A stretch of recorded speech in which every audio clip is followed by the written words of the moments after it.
Fuck it and do it. Just fuck it, go do it. Fuck it and do it. Just fuck it, go do it. Fuck it and do it. Just fuck it, go do it.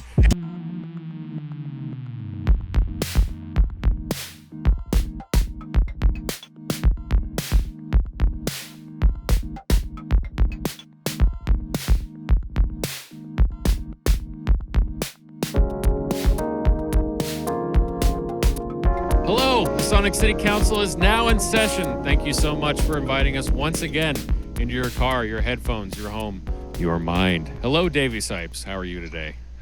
What's up, Jesse Davidson? How you doing? Quick correction. My name is actually Rasputin Jesus. Oh. Let's start the show. All right. That's a quiet gavel. Stealth gavel. Yeah. Well, I said it so quietly because the new and improved virtual gavel 2.0 is so thunderous when it comes in. I wanted to have a bit of contrast. It's frankly terrifying. It is, and it's. I laughed so heartily when young Maxwell Taylor put that in our intro that I said we must keep that while we were doing this Zoom thing. Ah, okay. Every time I hear it, it's not like I don't see our old gavel from the set. I see like an anthropomorphic gavel with a mouthful of fangs dragging itself towards me. And I'm sleeping but awake but paralyzed. You know, anesthetic dream, that old thing. Gotcha. Anyway. My first go-to in my mind was if you're a South Park fan, that would be the Mecha gavel, like Mecha Streisand. So it's... I always fall asleep during that episode. I don't know why. I love that episode. Anyway, great citizens of this podcast, listeners who are here for the weird with us every week. Today we have a great episode in store for you today. When I first started doing sound for local punk shows, this was the guy that was bringing in all the major shows through my hometown and is a tour manager for such bands as Off, Flag, one of the Black Flag versions of the band that's out there with most of the original members. And then also bands like Strung Out and the Missing 23rd and the Fucking Wrath. Yes, that's their name. If you haven't heard of them, go check them out. They're rad. He is Jon Shimer out of Ventura, California. Jon Shimer. Yes. He's basically a guy that's worked his way up through the DIY, doing shows when you don't get paid and, working your way up from nothing to, getting to actually work with all these bands that are, heroes of many in the punk scene. So he's got an interesting story and he's an equally rad dude to talk to. And he's got, I think, not only one of the most unique voices of anybody I know, but one of the most unique stories. So I always love getting a chance to talk to him. Here's a couple things I have to say. Oh, go for it. One, very, very basic stuff. One, Jon is a colorful cat. He's a lot of fun. Two, he's a true raconteur. His stories are the kind of stories that it's like, yeah, I have music stories, but then there's music stories that everyone wants to hear. Jon has a lot of those. And then three, he has a hilarious voice that you and Nate cannot really dial in at all. No. And I'll work on it. I'll show you this week how it goes. But I want to listen back to Nate's version, and I just want to be like, just stop every time you try to do anything besides your own voice, Nate. Oh my God, bro. Yes. Listener, if you backtrack a bit, if you're just joining us for this episode, we had a guest on previously who has known Mr. Shimer for many years, and both of us tried to imitate his voice in that episode, but it pales in comparison to the real thing. Which you're about to get stuck right into your ear holes, citizens. Yes.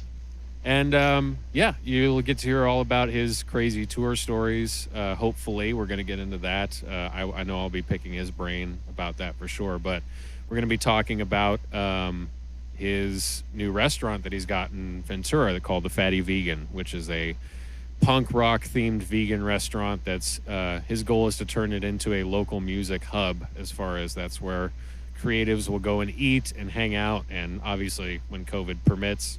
So he's a bold and brave man for starting this business with his wife and associates. So we salute him for that. Yes, we do. Yes. So let's get into it. Yay!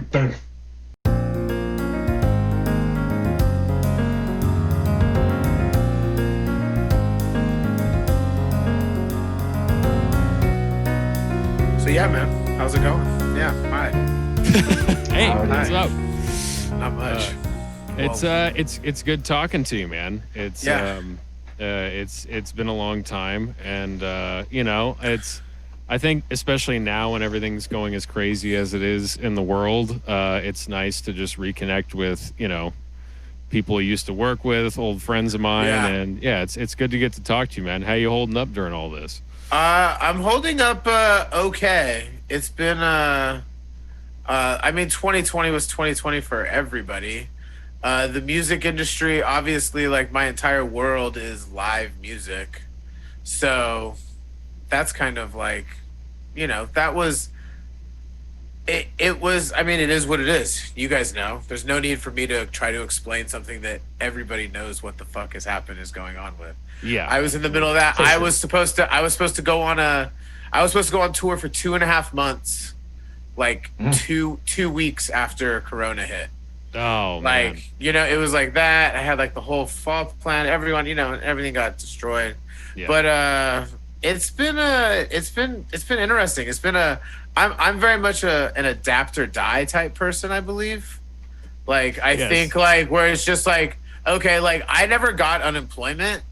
I went and got another job a week after Corona went down. Like, Wow.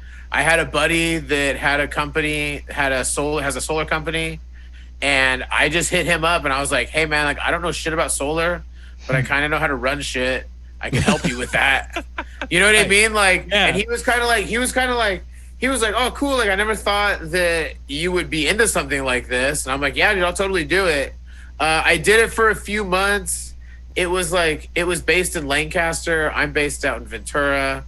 The distance became too much. It just didn't really work out, but I like got a job right away. You know what I mean? Like I didn't really have time to like be like sit around and sulk. I was too busy learning another job.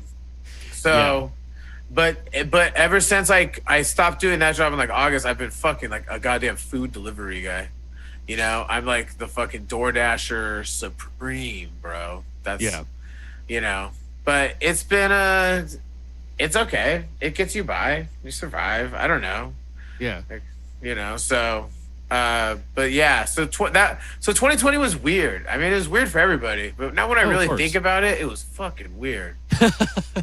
Well, right. That's And yeah, I think that, it's so funny you brought up the adapt or die thing, because we got a bunch of stuff we're going to get into this episode. You've got your restaurant, you've got your normal touring life, you got your podcast, Get Heavy, and we're going to be talking about all that. But years and years ago, before me and Davey got together and started doing this podcast, you had actually come on a podcast that was unsuccessful, and we had recorded a few episodes and it just did not happen. Right.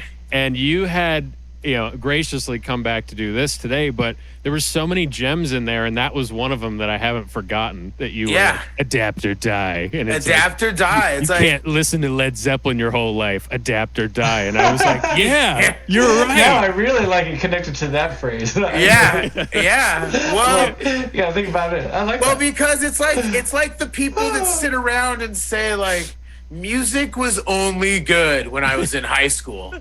It's like, you're fucking stuck, man. Like, I'm good on that. I'm good on that don't kind think of. it's true? No, I don't. I ask my kids what to listen to. You know what I mean? Like, my kid's 14 and 8, and I literally ask them just so that I can kind of keep my finger somewhat on the pulse. I'm not trying to be like the young hip guy all the time, but like, it's important to me to know what's really going on with the kids, because we were all kids one time. And there was always the asshole parents that just pretended like you weren't important, or you know what I mean. And it's like, I want to know how life is progressing, because I don't know, it's important to see where it's going, considering where it's come from. Absolutely, man. That's cool. Yeah. Well, So- and do you find that, because you do work with some bands that are, I wouldn't say older to use as an insult, but bands that have a legacy, they've been around More for a while. mature. Yeah, mature, yeah. whatever you want to call it, like bands that you can learn a lot from because they've been around for so long. But do you find that sometimes that comes with people who are fans of those bands that they end up kind of repeating the same mistakes of their parents? Like, this isn't punk rock or this isn't music. Yeah, I mean, I think it's everything is all just based on individuals as far as like what they're into and what people want to, how deep they want to dive in. I will say, like, touring with like all those older bands, I did learn a lot of music that I never would have learned before. You know, like one of the best things from like touring with Off was I would always drive, and Steven, who's the bass player of the Melvins now, he would him and Mario, I mean, they're all music aficionados, all four of them, but he would be, as we were driving, he would always research wherever we were, whatever county we're driving through, he would be on his phone looking up whatever local music came from this county that we have no idea, that is like not well known or anything like that. We would always try to, like, you learn about so many cool tunes like that. And like, I just never want to stop learning about, and I love music, so I never want to stop learning about it. You know, I don't want to ever be like, I've heard it all. You know? Is there anything that your kids have got you actually kind of like tuned into that you actually been digging on? With my kids? Yeah, like I've always loved hip hop and rap. I mean, I'm an early '90s hip hop head, like same. Tribe Called Quest, Tupac. I mean, you can go down the list. You know what I mean? Like, I love that shit. I will. For real. Oh, I will back up rap just as hard as I'll back up any other style of music that I'm into. So, I mean, they listen to stuff like Oliver Tree. Have you guys ever checked out Oliver Tree? No. Oliver Tree's wild, and it's some shit that I want to say probably came across my emails at some point and never really paid much attention to it, and then like saw it and I maybe see a picture of it and be like, what the fuck is that? You know what I mean? Like, but just like not really. Like, I'm always curious about stuff, but then like my kid would show me a video and I'd be like, okay, I get it. Yeah, I get it. You know what I mean? Yeah. It's like, it's not, and it's not that I'm like pushing something away when I see it from afar. It's just like, I'm like, whoa, okay, that's interesting. You know what I mean? Like, I don't ever want to be like, oh, that looks stupid. You know what I mean? No. Because that's just like, you know, you don't know anything about it. But then like when like my kid shows it to me and I go, okay. And then you listen to the music and you're like, wow, this is cool. Like, it is. There's another hip hop guy that my son's been listening to. I can't remember his name. Maybe I'll have him come in here and remind me of it sometime later. But there's some good hip hop. That's also what they're good for. Yeah. I have a kid. I'm always like, hey, what was that one thing we did? Yeah. I mean, I raised our oldest. I mean, both of our kids are surrounded by music. Mm-hmm. We're both huge music heads. But my oldest son, his first 3 years of living was he went to bed to the MF Doom Special Herbs mixtapes. Like, that was every single night. That was what we played for. It was like, all right, bedtime, because it's a 70-minute song. You know what I mean? So you're like, you know, and it's just like a nice, mellow, chill journey. And my kid now makes those type of beats. You know what I mean? Like, he's into that stuff. So that's fucking cool. You know, like, and it's funny because some people go like, man, he's not like he doesn't know any of the punk bands or any of thing like really crazy, because I know he's not into it. So I'm not gonna be like, hey man, like, see this huge record collection I got that you just ignore? Yeah. You know what I mean? Like, right. You know, like, I don't want to be like that. Like, I'm just happy that he's into music and into some cool shit. So that's cool. Yeah. That's cool. Absolutely. Yeah. Well, so I wanted to ask you, and I know I've asked you this before, and I'm sure you get asked this a bunch by either AV locals or other people that just know who you are in the punk scene. But if you, to use a term that Davey uses, if you can go through your origin story of how you went from just going to local shows and you know, doing stuff with Slacker Productions, and then, you know, kind of being the local music scene kid, getting to now, like, you know, Eddie Numbskull, you know, founder of Numbskull, shows as your sensei, as you put it, and And you know, how did you get to this point of being a tour manager and, you know, being this OG in the punk scene now?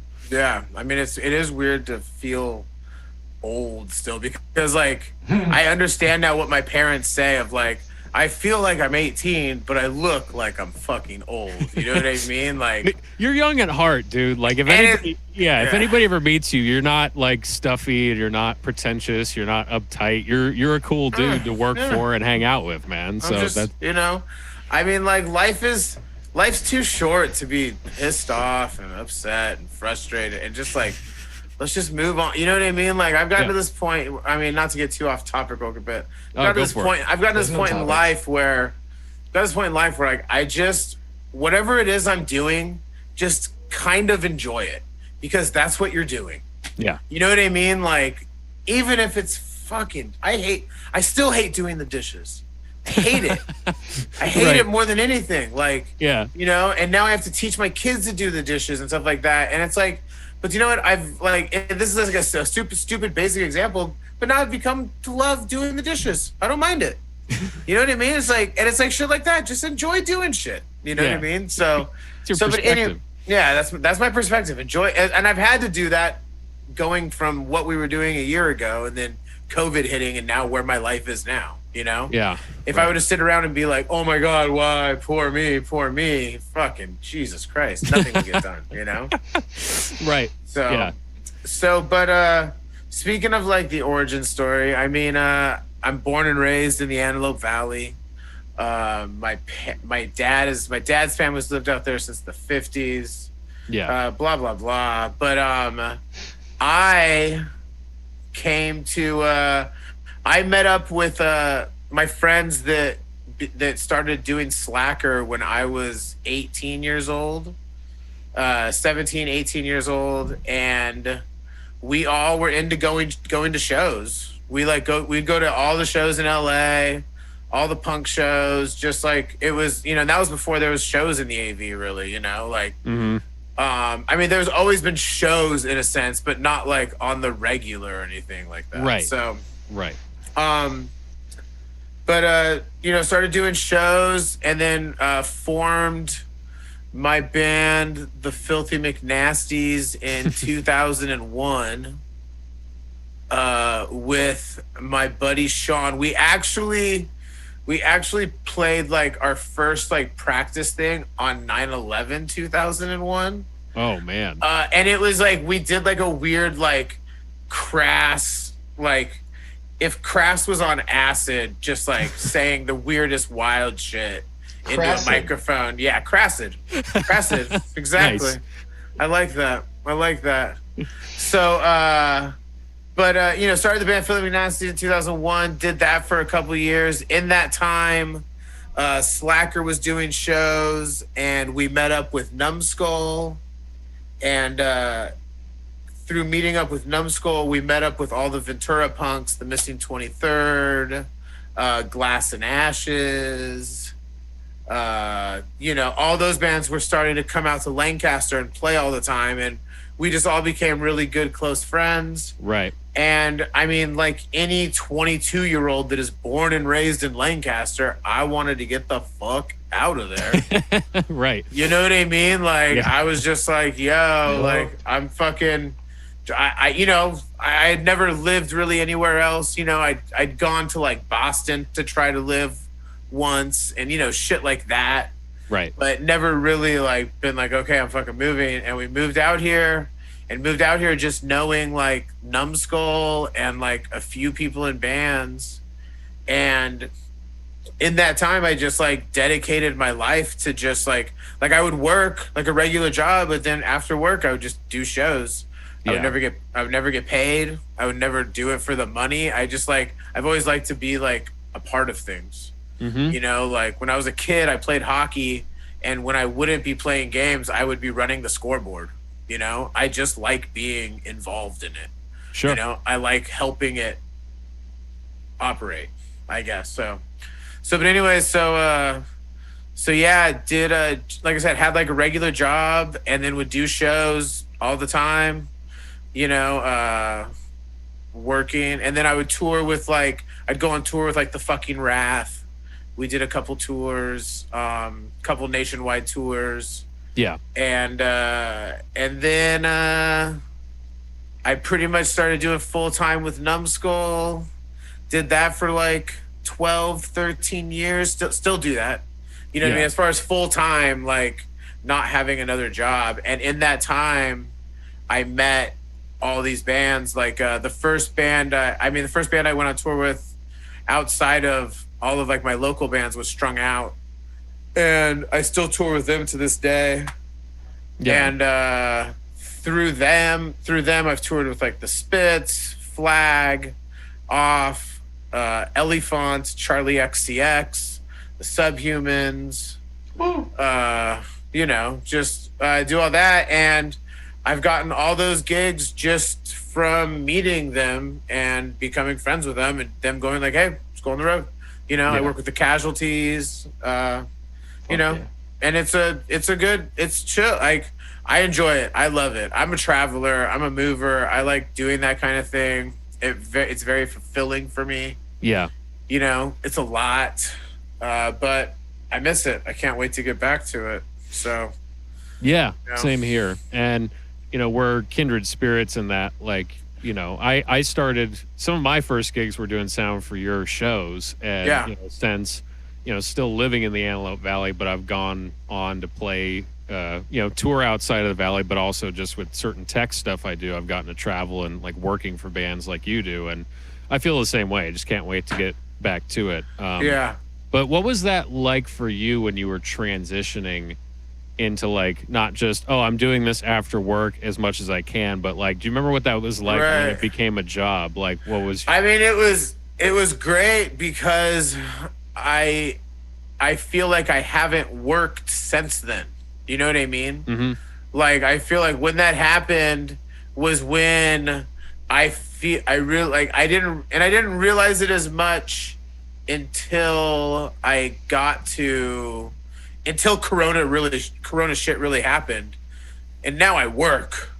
Now I actually have like a real job where I'm like, oh shit, I have to go. Like, shows are easy for me because shows are like, I know the type, I know the people, I know what we're doing, I know everything about it. I could run an entire show by myself.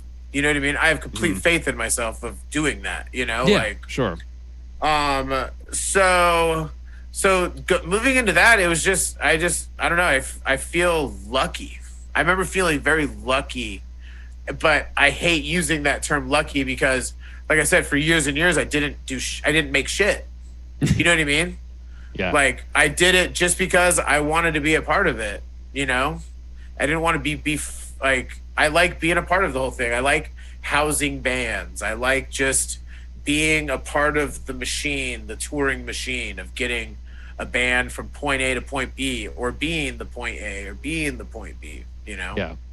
So I guess, in that sense, I just love it. Like, I love the culture. I love the lifestyle, you know? Yeah, that's how I roll. You know, I think I'll have bands probably sleeping in my living room until I'm 60. Yeah, you know, if not older. You know. Yeah, no, I feel you on that, man. I feel you on that. Real quick, I wanted to pass it over to Davey and make sure he gets time to get some questions in. Yeah. So, you got anything, Davey? You want me to keep Davey? Going? Yo, so in being like when it comes to something like Numbskull Productions, I'm curious, like, how many other people besides yourself are involved in it or employed in that sort of structure? I mean, it's independent as hell. So. Yeah. What's it like behind the scenes? So I basically. I'm known as the Swiss Army knife of Numbskull. As far as like whatever needs to get done, it's okay. Hey, this needs to get done. One time I had to drive to Bakersfield. I was in Ventura. I had to drive to Bakersfield because that was the only place we could find this certain video DJ rig for Snoop Dogg's DJ that was playing in San Luis Obispo. Okay. So at like 9 that morning, I get a call, and it's like, yo, the DJ rig we need is in Bakersfield. And I'm like, okay, I'll go grab that shit real quick. I'll be there about 7 o'clock.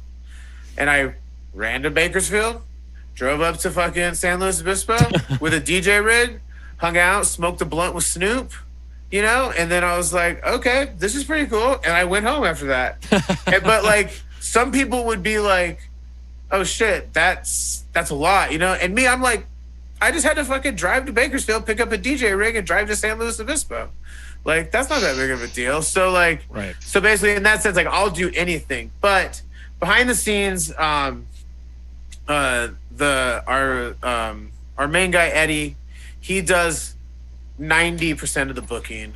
90% of the booking, handles all of like the first contact. He's it's his it's his company. You know what I mean? Okay. He's the one he's the head of it. Then there's me, and basically like once it gets booked and everything's settled, I get given all of the info and I handle the logistics of it all.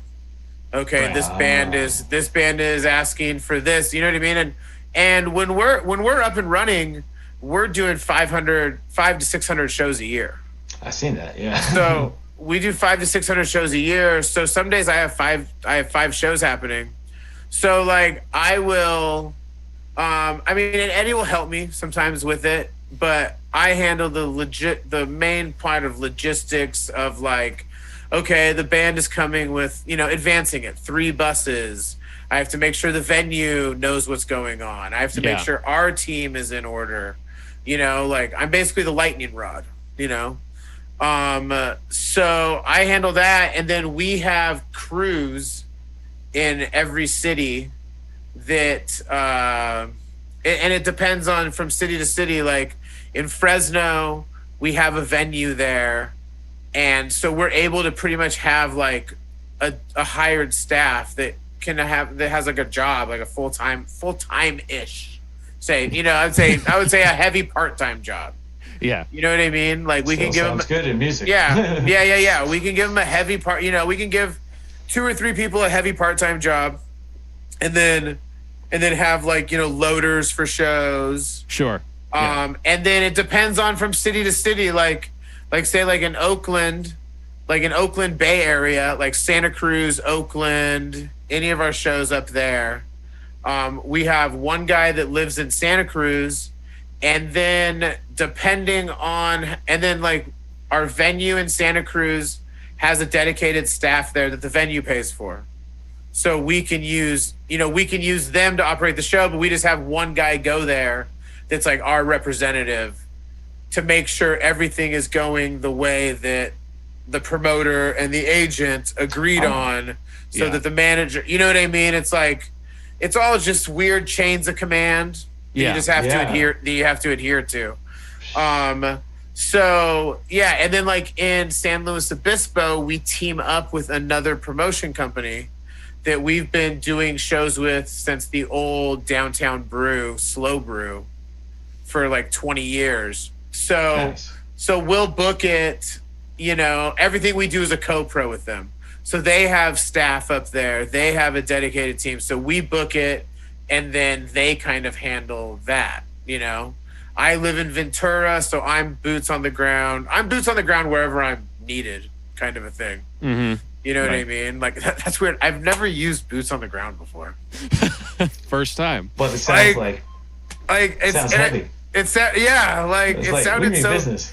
like, yo, boots on the ground. I'm like, wait a minute, what the fuck am I talking about? Dude? Yeah. Jesus Christ. Like, I'm needed wherever I'm needed. Like, because trust me, I walk in and I'm always like, hey, what's up, guys? Yeah, no, that's what I was you know gonna what I say. mean? Like, hey, yeah, I'm so boots on the ground, you know? Yeah, it's more like Converse on the ground. I really. just wanted to make note of that because I was like, what the fuck did I just say? Yeah, no, like That was awesome. Jesus Christ. I can attest to this. Like, even when there's times where things aren't going right, we're trying to fix stuff or going. You're the guy that's like, dude, everything's gonna be fine. Dude. Don't worry about it. And it's like, yeah, you're right. And then you just like, you know, you just You know, and then everyone gets a, you know.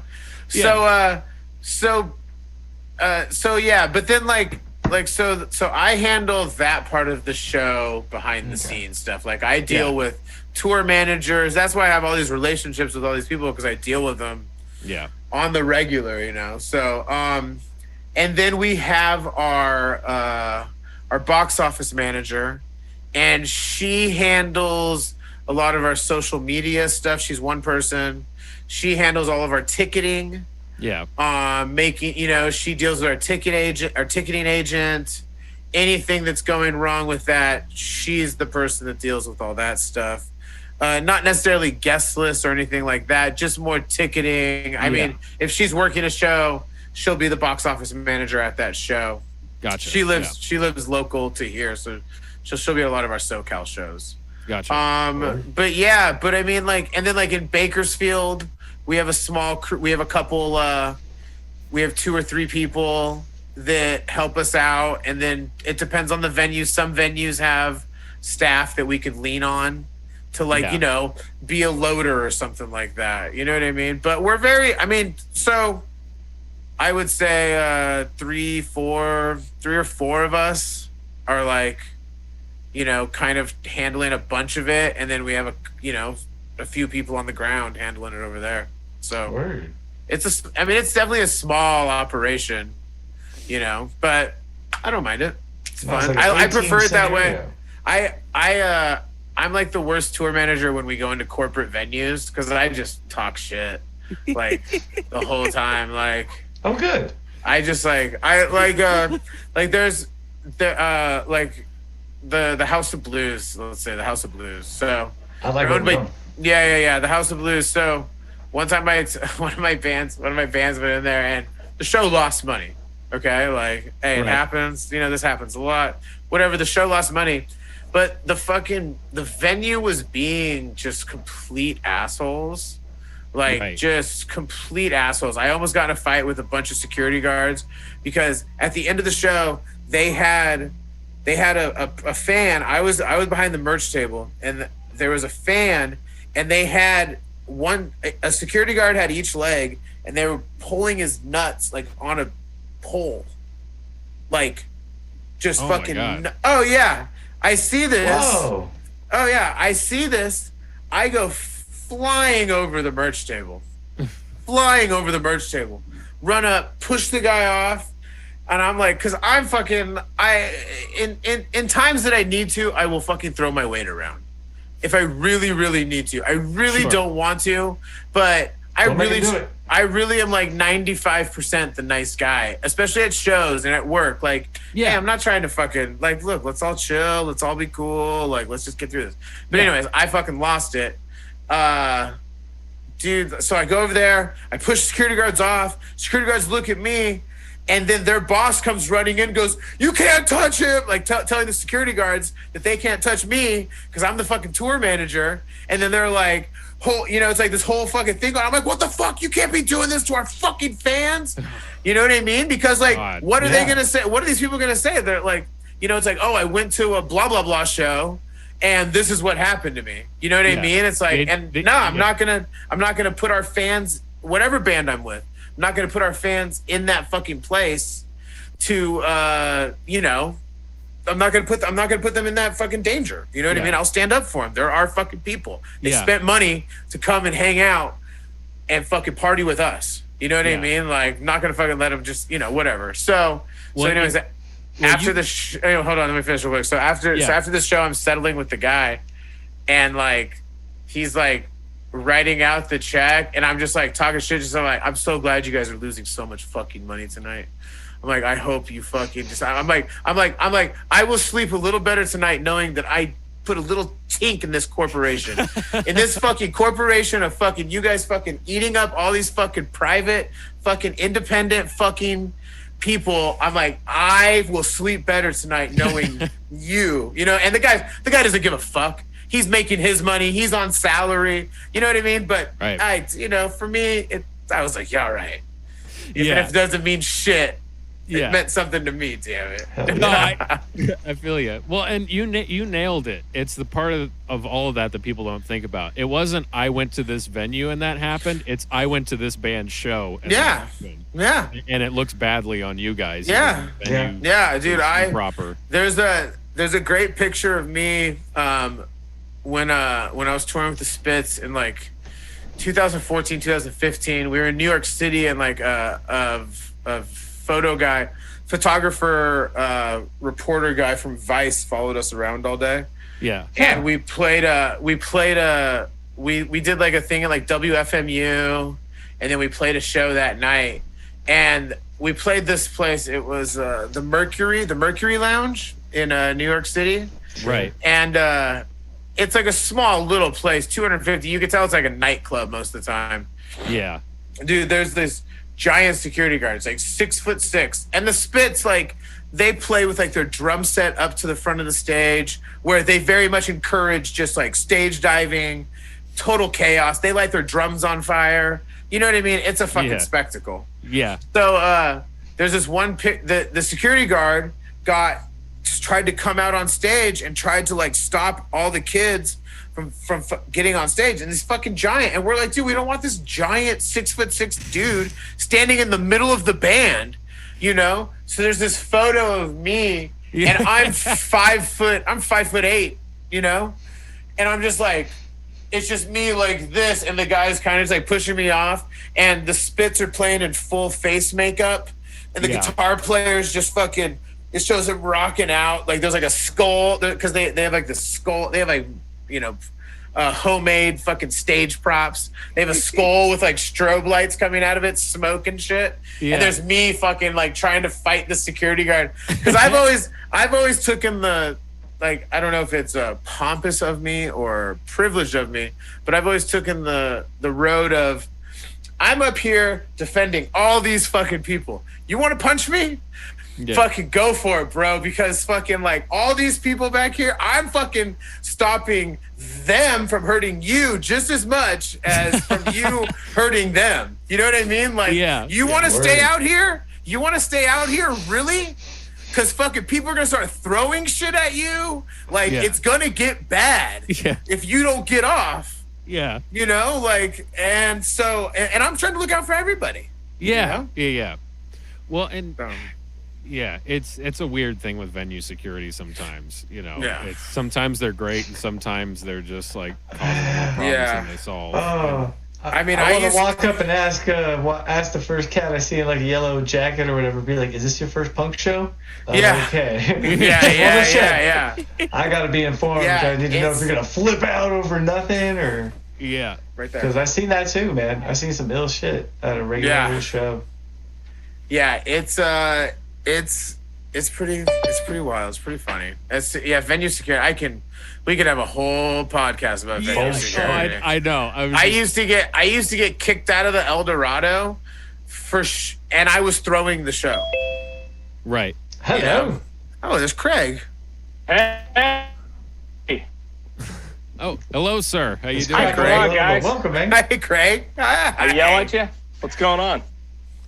We're doing the podcast thing. You gotta take the power plug. Real quick, Craig, do you have original sound on? It's on your Zoom call. It's in the top left. I do, sir. Okay, awesome, cool. Sure. That way we can talk over each other, and it won't do that weird glitchy cutting out thing. Yeah, that's a weird little. I never realized what was causing that, but thank you for pointing it out. Oh, of course. Yeah, no, we've had a few episodes, especially like if, you know, we get a bunch of people and everybody's talking, we're like, how do we fix that? And then our buddy Max, who does the engineering, pointed that out to us, and it's helped a whole lot. It's helped a whole lot. Yeah. Oh yeah, you want to record it on your phone, Craig? Like record the audio on your phone, and then they're gonna use it to splice up in case any audio drops out at any time. Gotcha. Yeah. Mm-hmm. Well, I'm using headphones. You won't be able to hear it, really. No, but oh, my voice. Oh, yeah. Oh, you guys are legit. All right. We'll do that for you. Part of me wanting to do one of these podcasts is like I gotta have a buddy that will handle the technical stuff so I don't pull my hair out. And Max is a saving grace, and he's awesome. Oh, I need a Max. I'm over here. Max. Shimer's the glitz. I'm the I'm always like, hey man, I'll be there. All right. Shimer's glitz and glamour. Right, Glitz just and shows hammer. up. Shimer's the sex appeal of the group. Right, dude. Yeah. I don't know, man. Look at that mustache, man. That mustache. I know. Hey, close the door. I know. Now, your beard's making me sad that mine's gone now. I know. I thought I'd be like beard to beard with you, dog. I was like, what? What's Yeah, that? no, 20 years. I had a huge one for 20 years. Close the door. You know, just decided to see my face before I get old. You know what I mean? 18 years old, I graduated high school with a beard. Oh, fuck yeah. Yeah. Fair enough, man. Fair enough. That's how you become a man. I graduated high school, had a beard and shit. That's what's up. Yeah. That's my one actual attribute is that I can grow a fucking serious beard. That's what's up. That's the only talent you need in this life, man. So this is the homie Craig. We do the Get Heavy podcast. Yes. We've been doing it. Like we took like what a year and a half off. We took a year and a half off. Yeah. But I would say if you add it all up together, we've done it for like 2 years.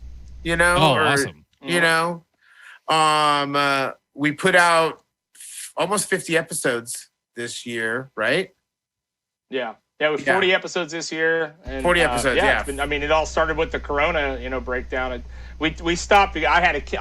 My wife was pregnant. I was having another kid, figuring out my job and career. And Shimer was on tour constantly. You know what I mean? So, yeah. It is what it is. And that was the birth of our podcast too. Me and Davey. He's a music teacher, and I'm going on the road and teching and playing in bands as well. So this was a perfect time this is something we had talked about doing for a while, and it all came together. So it was one of the positive aspects of all this, and nice having something on the calendar to do. It's like, oh, hey, it's like, besides just, oh, how am I going to make ends meet? It's like, oh, hey, I can get together and hang out and talk music with my buddies. So let's do it. Yeah, it's perfect, man. Yeah. What was your guys' first guest on the podcast? I love this. We can like podcast back and forth. Yes, it's fun right now. We're officially in the Swapcast, so let's. Yeah, do it. we're in the Swapcast. We're in the Swapcast. Was your guys' first podcast with a guest, or did you guys just do it yourselves and then go from there? Oh yeah, guest. Yeah. So as Davey likes to put it, that I was getting my friends. The whole first list of guests we had was all people I knew, and then eventually became people that both of him and I knew. But it was I do these tech gigs for the Rock and Roll Fantasy Camp, and basically that's a bunch of people that want to get together and hang out and play with rock stars for a weekend, and they have a whole technical crew to make sure nothing catches on fire, like all the amps are working and the PAs are working. Nice. And so one of the guys I met through that played guitar with Lou Graham of Foreigner, and then plays with a bunch of other bands and does session work. And he's originally from New York, but he's a Nashville guy now, and his name is Michael Sterto. And he's just like, he's one of those guys you meet music business wise that is like not pretentious and wants to help people out and just has a really good heart, and was one of the first people I asked to do it, and he said yes. And we just talked music and 80s metal and Nice. playing guitar and growing up and jamming in the garage. So it was a blast, man. What about you guys? Nice, yeah. When we first did it, we would meet at my old office, Nice. right? Yeah, we'd meet at my old office, and from the first wave of podcasts that we did, one of my favorite episodes was we did mushrooms, and then just recorded a podcast. Oh, it's nice. It's like your old pirate radio station, man. That's awesome. Yeah. I had that feel. It did have that feel. It was pretty fun. But yeah, doing the mushrooms, and then with this one, it was just like we did it ourselves the first couple of times. I have such a bad memory. That's why everything's recorded, so I don't have to remember it. Right. I don't know if you know this, but Shimer is stoned a lot. So it's fucking, Oh yeah. Yes.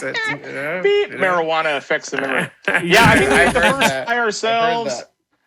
You know what I mean? By ourselves. But between me and John, I mean, John obviously knows a plethora of people that are, much more famous than me. But I got an extensive music background, and that was the whole goal of our podcast, is just basically what I'm really interested in is like, people that go up playing punk and metal and all that stuff. And, if you have these DIY, ethics that you use to, if you're able to book your own shows and bands and tours, then you have this unique skill set that sets you apart from a lot of people. And I like to talk to people that have used that skill set to, further their lives in different ways, whether it's art or even business or, whatever. So that always interests me. And, this whole genre of people has pretty incredible stories about what they do and how they do it. So I'm generally just interested in people, in people's stories and stuff. But it's been fun. We hard just not to trail into Corona, No, Right. yeah. Well, the first like 13, 15 episodes we called like the Corona Chronicles. So right. it was like, Yeah, it was that, and then like after a while we were just like, fucking Corona's not gonna end. This is old. Stop talking about this. God, I'm trying to exist here. You know what I mean? Like, fuck, I feel you on that, man. I went back and I watched the first episode you guys did, and I went and watched the latest one. At the time we're recording this, the latest one with the guitars from Strung Out. Jake.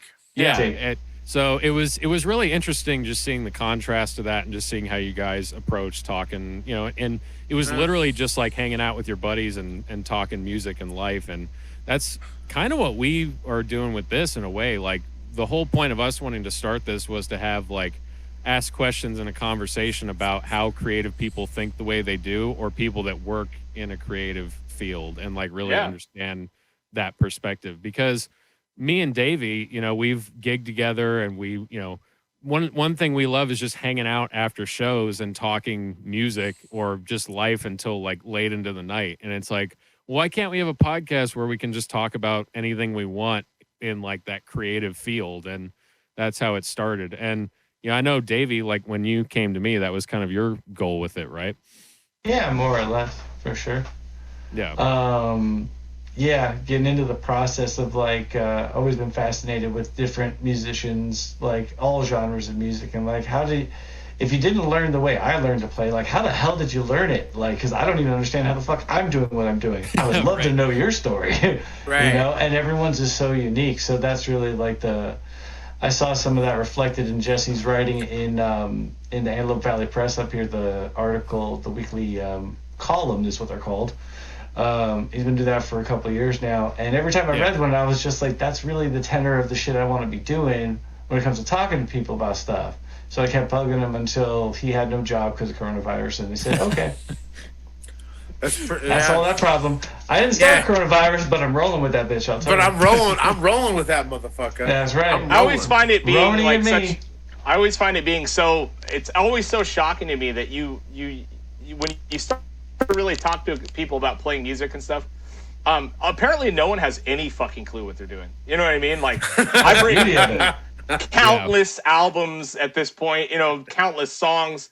And if you were to throw one at me right now, it would take me a minute, you know what I mean, to figure out what in God's name I was doing, you know what I mean?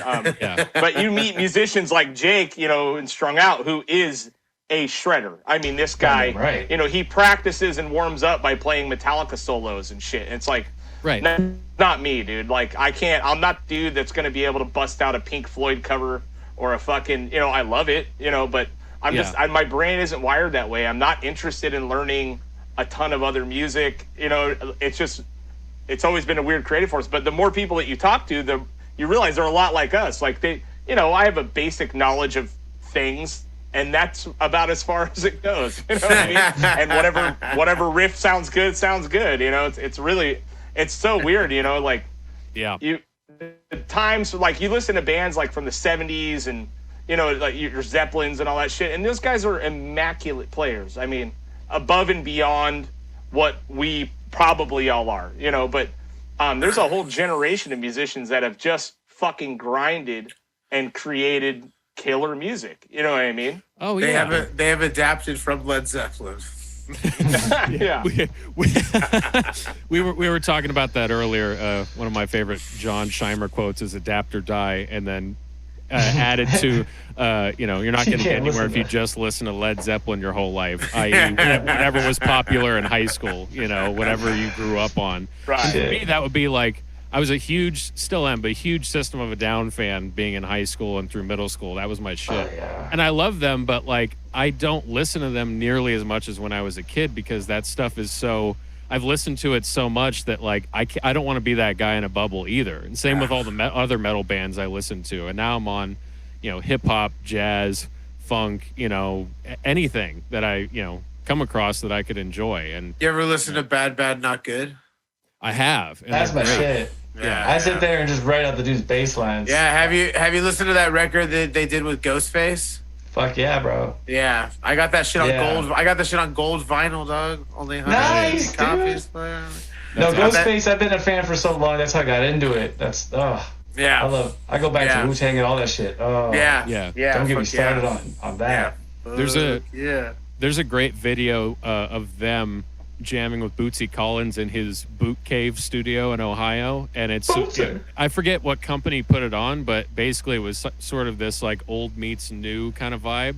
And the way they're hitting it off and like they're jamming, he's like the producer guy, and they're playing in a room, and he's bringing this stuff out of them that they normally wouldn't play, and it's super fascinating because you just see this, like, it doesn't matter where you're coming from, they're both equally in love with music, and you just see this like passion come out that's awesome. Yeah. It's super cool if you want to YouTube that. That's cool. a great one. I'll check it out. So, but our podcast, it's been good, man. I like our consistency. Craig makes sure we stay on it, which is good because I enjoy the consistency. It's like we got to get it out like that. Yeah, and we've had some good fun conversations with people. Like I said, we just like to talk with them, just chit chat. I got a question about the podcast. Go for it. Was that really Joe Exotic? I mean, it sounded like it. But I heard Craig's voice and I was like, yo, I think this motherfucker is Joe Exotic. Dude. That's yeah. Oh my god, that shit. It's that was white so... trash genetic connection, you know? Yeah, what I mean? yeah. I was shocked Well, how fast. Craig's I was shocked at how fast I could get there. See, Craig's awesome, actually. dog. See, Craig's actually from Trona. He was actually born with that mustache. Oh, holy shit! He tried to shave off. Baby. He basically shaved his beard and he tried to shave that off, but it wouldn't come off because of genetics. Oh. Wow. Yeah, it is. It has to. It was a lot. It was sparse when I was a kid, but now it's good. No, man, I was born out in the desert. I'm a fucking desert rat. You know what I mean? I grew up in Trona and Rosemond. Until I was about 12 years old. You know what I mean? Yeah. So, and me and Shimer I'd never met him until he moved to Ventura. And then as soon as we met, it was like, oh yeah, cool. We're fucking cool. You know, We hung out. Yeah, that Joe Exotic thing is. I was totally surprised at how fast I really felt like Joe Exotic. I mean, for about 2 fucking days, I annoyed the living shit out of my whole entire family. I was pulling guns out on the family, fucking aiming crossbows at them, fucking. Had the kids running from shit. You starting the podcast. Welcome to the number Get Heavy Volume 47 of Carol Sucks. Yeah. No, he's leaned into it so hard. He's like, that fucking Carol Baskin. I was like, that really sounds like Joe. Carol Baskin. And I was like, and he kept going. And I was like, it was fun. Very fun. Had me going for a cool minute. Oh my god. Yeah, it was good. So I teach I teach how to run heavy equipment. Okay. Cool. And so with I'm in like local 12 operators, but I work for my union. Anyway, this is all building up to. So we've been doing our instruction online on Zoom, it's fucking weird to teach how to run equipment online. It's impossible. It's like theory. But I did the whole fucking class on Halloween because it was on Halloween in the morning as Joe Exotic, dude. And I mean, everyone was dying, you know what I mean? But it was like, I kept it up till about the first break, about an hour in, you know what I mean? But, like I said, it's like, I was like, oh my God, dude. everyone's like, what in the fuck is happening here? You know? I mean, Jesus Christ, Craig, an hour-long impression? That's I don't know. I think I've done that maybe once, dog. That's heavy. Dedication. Craig, it's not an impression, but if it's a you fun are the fucking person, character. You know what I mean? Yeah. Oh my God. That fits the impression even better because that's his long rambling. It's just speaking for hours on end, no problems. So there you go. Yeah. Oh Jesus. man. I just feel good because normally me and Davey do this together and he'll just start the slams on me with something and then I gotta have something in my back pocket ready to go. And part of along with the conversation, we'll do an intro and outro of the podcast and we'll just bust each other's chops for 5 minutes and all right, so today's episode and we'll go back and forth and that's another great part of this too, man. Just getting to kind of blow off steam and hang out, even though you can't hang out. It's definitely. I definitely use it as partly therapy, where I've gone into it. I've gone into it a few times, I'm not in the fucking mood, and then I fucking do it, and I'm like, all right. I feel a lot better. Yeah, no, same here. I'm the opposite. It's weird. Yeah. I never go into it angry. I'll just go into it sulky and just oh God. The thought of even opening up and being social right now is not anything. Well, yeah, just sometimes you just have a bad day on a podcast day and you're like, God damn it, I don't feel like talking. Then you talk and you're like, I feel so much fucking better. Yeah. I'm so glad we fucking did that. Absolutely. So that's one of the good things about the podcast that I feel. I just enjoy. First of all, me and John have been close friends for a long time, and with we have our little Corona bubble. Our kids hang out with their kids. We keep it pretty low, but it is nice from the chaos to take a break and just be able to fucking chit chat with your friends because as a touring musician, as any musician, that camaraderie after shows, before shows, the hang is the fun part. Playing is great, but we all know that being on tour and playing shows, you have hours to fucking kill. And, if you could record the wild shit that musicians or comedians or all that shit say to each other in the green room, you know what I mean? Just talking shit, fucking, back and forth or whatever, it would be probably, we'd all be canceled, I'm sure. You know what I mean? I mean, just think about, I miss that. So it's nice to be able to do this every week. Yeah. Yeah. Yeah, I miss I do a different level of touring now, but I miss when I toured with Craig with the fucking Wrath, and we would just have those van hangs. We wouldn't even hang out in the green room. We'd drive all day, hang out in the van, get to a venue, be like, fuck yeah, let's hang out in the van some more. Yeah. You know what I mean? But I miss that shit. It was fun. So if I can ask you a personal question, John, without, I know what happens in the van stays in the van, so I'm not going to ask for dirt. But something I learned, with working for different bands, van talk and energy is so different between band to band. So, with the band I work for, you don't have to go into detail necessarily, but there's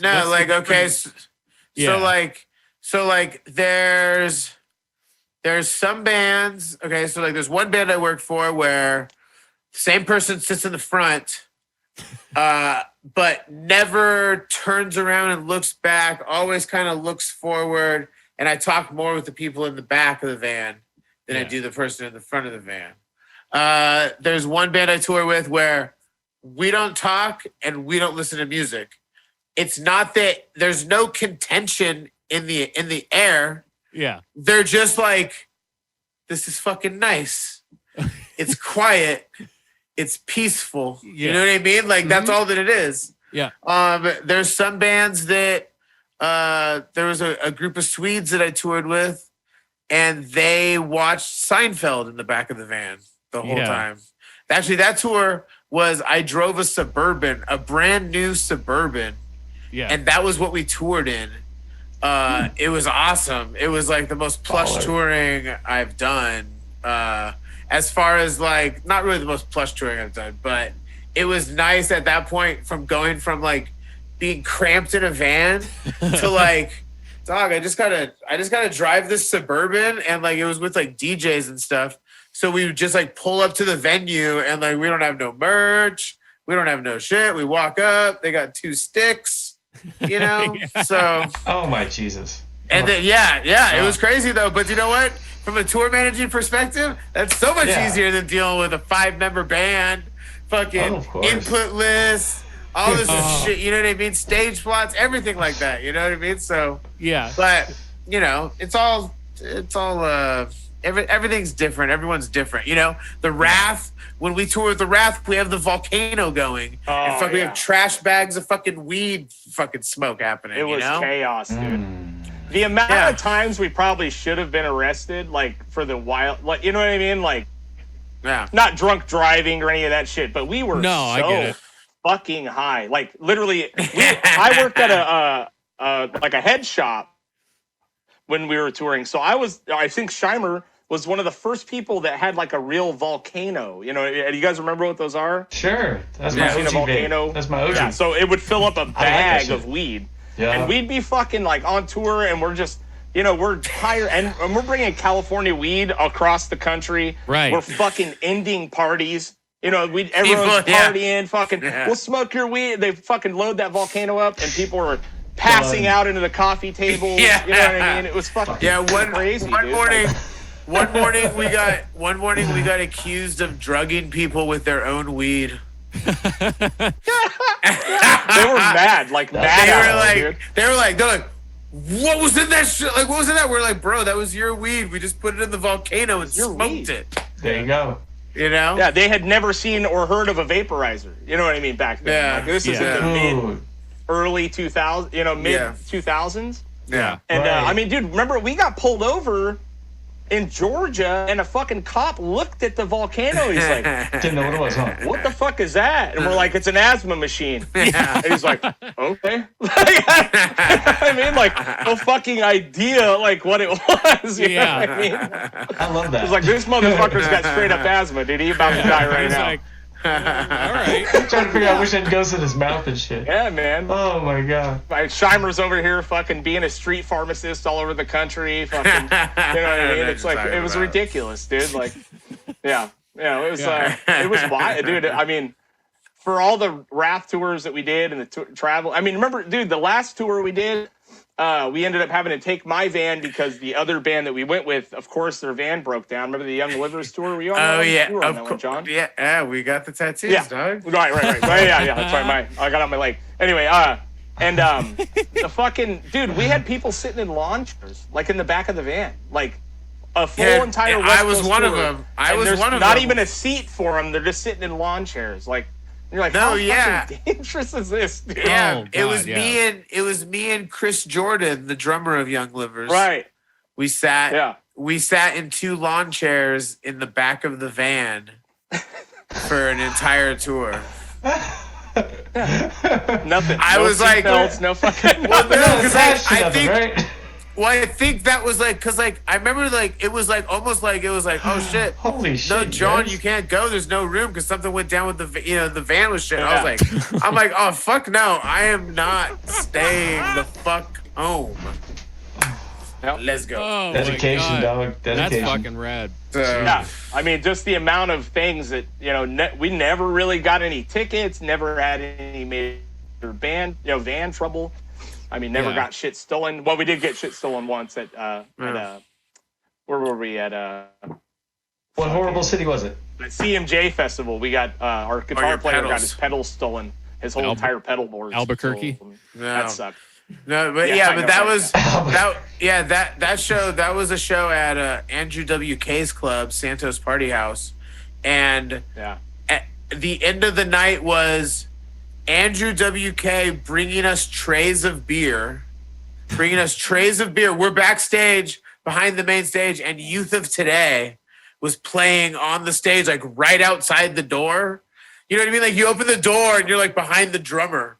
You know, the fucking stage is going nuts. Yeah. And we're talking about Tampa Bay death metal with Andrew WK as he just keeps bringing us fucking trays of beer, going like, "Hey, we need more beer." He's like, "I don't drink." Let us not forget that we smoked Youth of Today completely out of their own band room. I mean, we were lighting that motherfucker up. They walked in and they were like, "Jesus." And they wouldn't even hang out in there. And then they couldn't say shit because Andrew WK's in there smoking weed with us and drinking. Right. And like, what are they going to say to him? It's his fucking club, you know? We're having a great time. And Youth of Today fucking couldn't even use their own band room.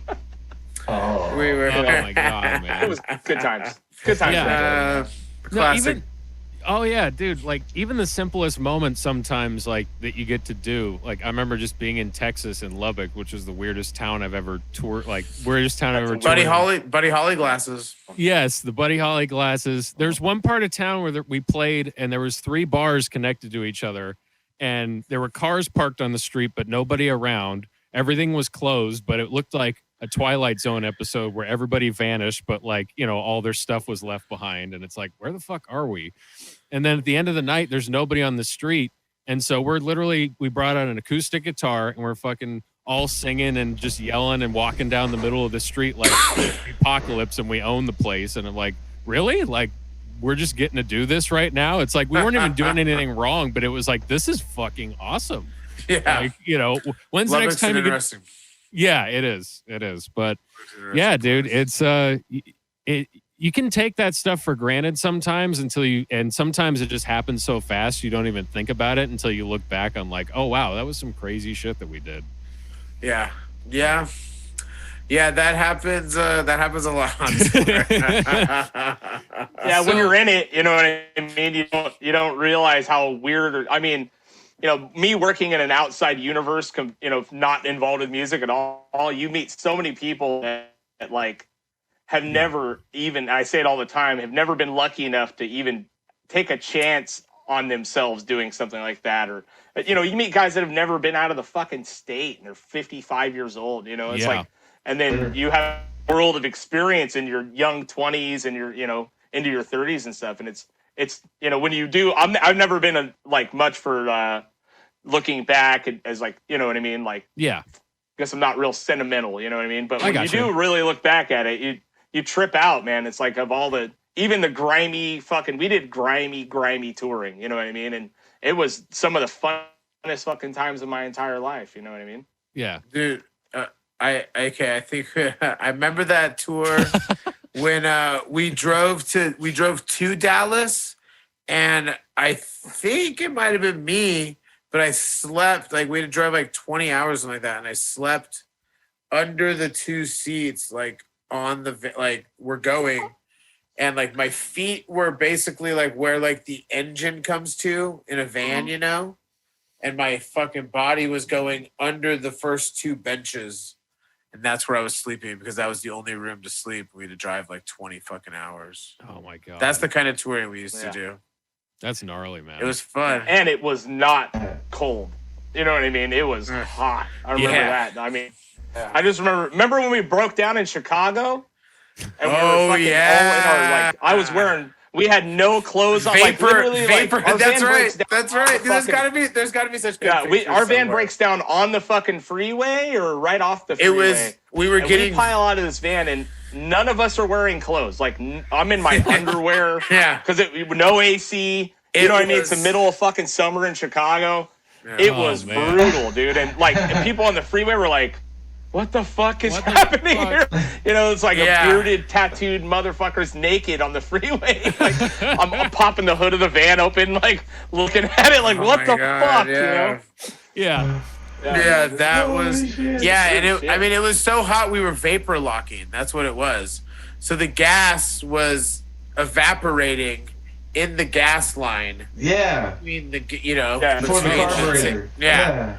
So I'd never heard of it before. Yeah, we had never heard of it before. Oh, shit. And they're like, our buddy came and met us. We were like 40 minutes outside of Chicago. Like, we like hit him up, like, oh, save us.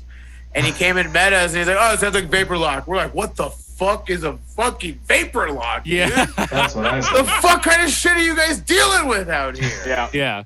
Oh, dude. Okay. So I was in a van. It was literally a minivan with a 4x8 U-Haul trailer on the back. So like not even, you know, full trailer, like, you know, like a, you know, transit van or anything. It was just like super DIY. We're just all packed in this, you know, like the family's going on vacation, right? Uh-huh. We're driving through the petrified forest in Arizona, And we had done like a walk around on the van, like at the last gas stop, like an hour prior. And we were just taking this route to get to the gig that was in, not Scottsdale, what's the Flagstaff. And so we're driving through there and we're going down a hill and we feel this rumbling and the trailer becomes detached from the van and slams into the back of the van. And we're all like, what the fuck? Because we thought we just got like hit by a car or something. We're all okay. The van's fine, but like we lost the pin to the trailer. Like the cotter pin holding it together rattled out on the road, and then the pin rattled out, and nobody had an extra pin. And then we were like, what are we gonna do? So we were literally looking on the side of the road for a needle in a fucking haystack in the weeds, and we're like, we had just enough time to make it to the gig, load in, and then like barely sound check and start playing. And we were like, what the fuck are we gonna do? Out of nowhere, this guy in a huge lifted bro truck is driving along, stops, and he goes, what's wrong? And you're like, oh, we lost our pin. Stops, gets out without a moment's notice, pulls his out of the back of his truck and goes, here you go. We're like, are you sure? And he's like, yeah, it costs like $2 at Home Depot. Turned around, got back in his truck and drove away. We're like, thanks. And he just didn't turn around and was like, yep. And then kept driving. It was like a guardian. It was like a bro guardian. And we barely, when we like hauled ass to the gig, got the trailer reattached, and we just barely made it in time to start. And like shit like that happens, and you just wonder, like, how the fuck did we get out of that? How the fuck did we get out of that? Oh yeah, I've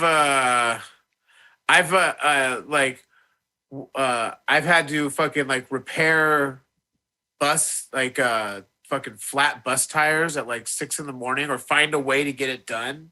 Yeah. Like holy shit, like basically like I wake up whenever the bus stops.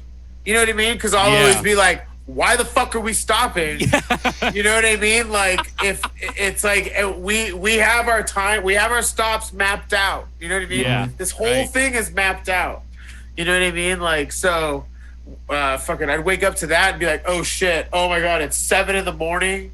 on the outskirts of San Francisco. We're gonna fucking find somewhere. I called a spot. I like found spots.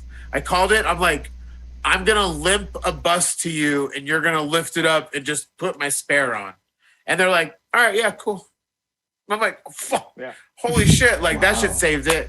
I've had like shit like that goes wrong all the time, and you just got to go into action. Yeah. That's one of the things. That's a big thing of adapt or die. You know what I mean? Like you don't fucking sit around and go like, shit, why is this happening? Yeah, it's happening. Let's fucking go. Yeah. You know? If you're wondering why Flag hires Jon to tour manage or off or Strung Out, that is why. Yeah, that's what you gotta do. So, but the podcast, we have fun doing it. We enjoy it. What did you say? I'd say so. I say so.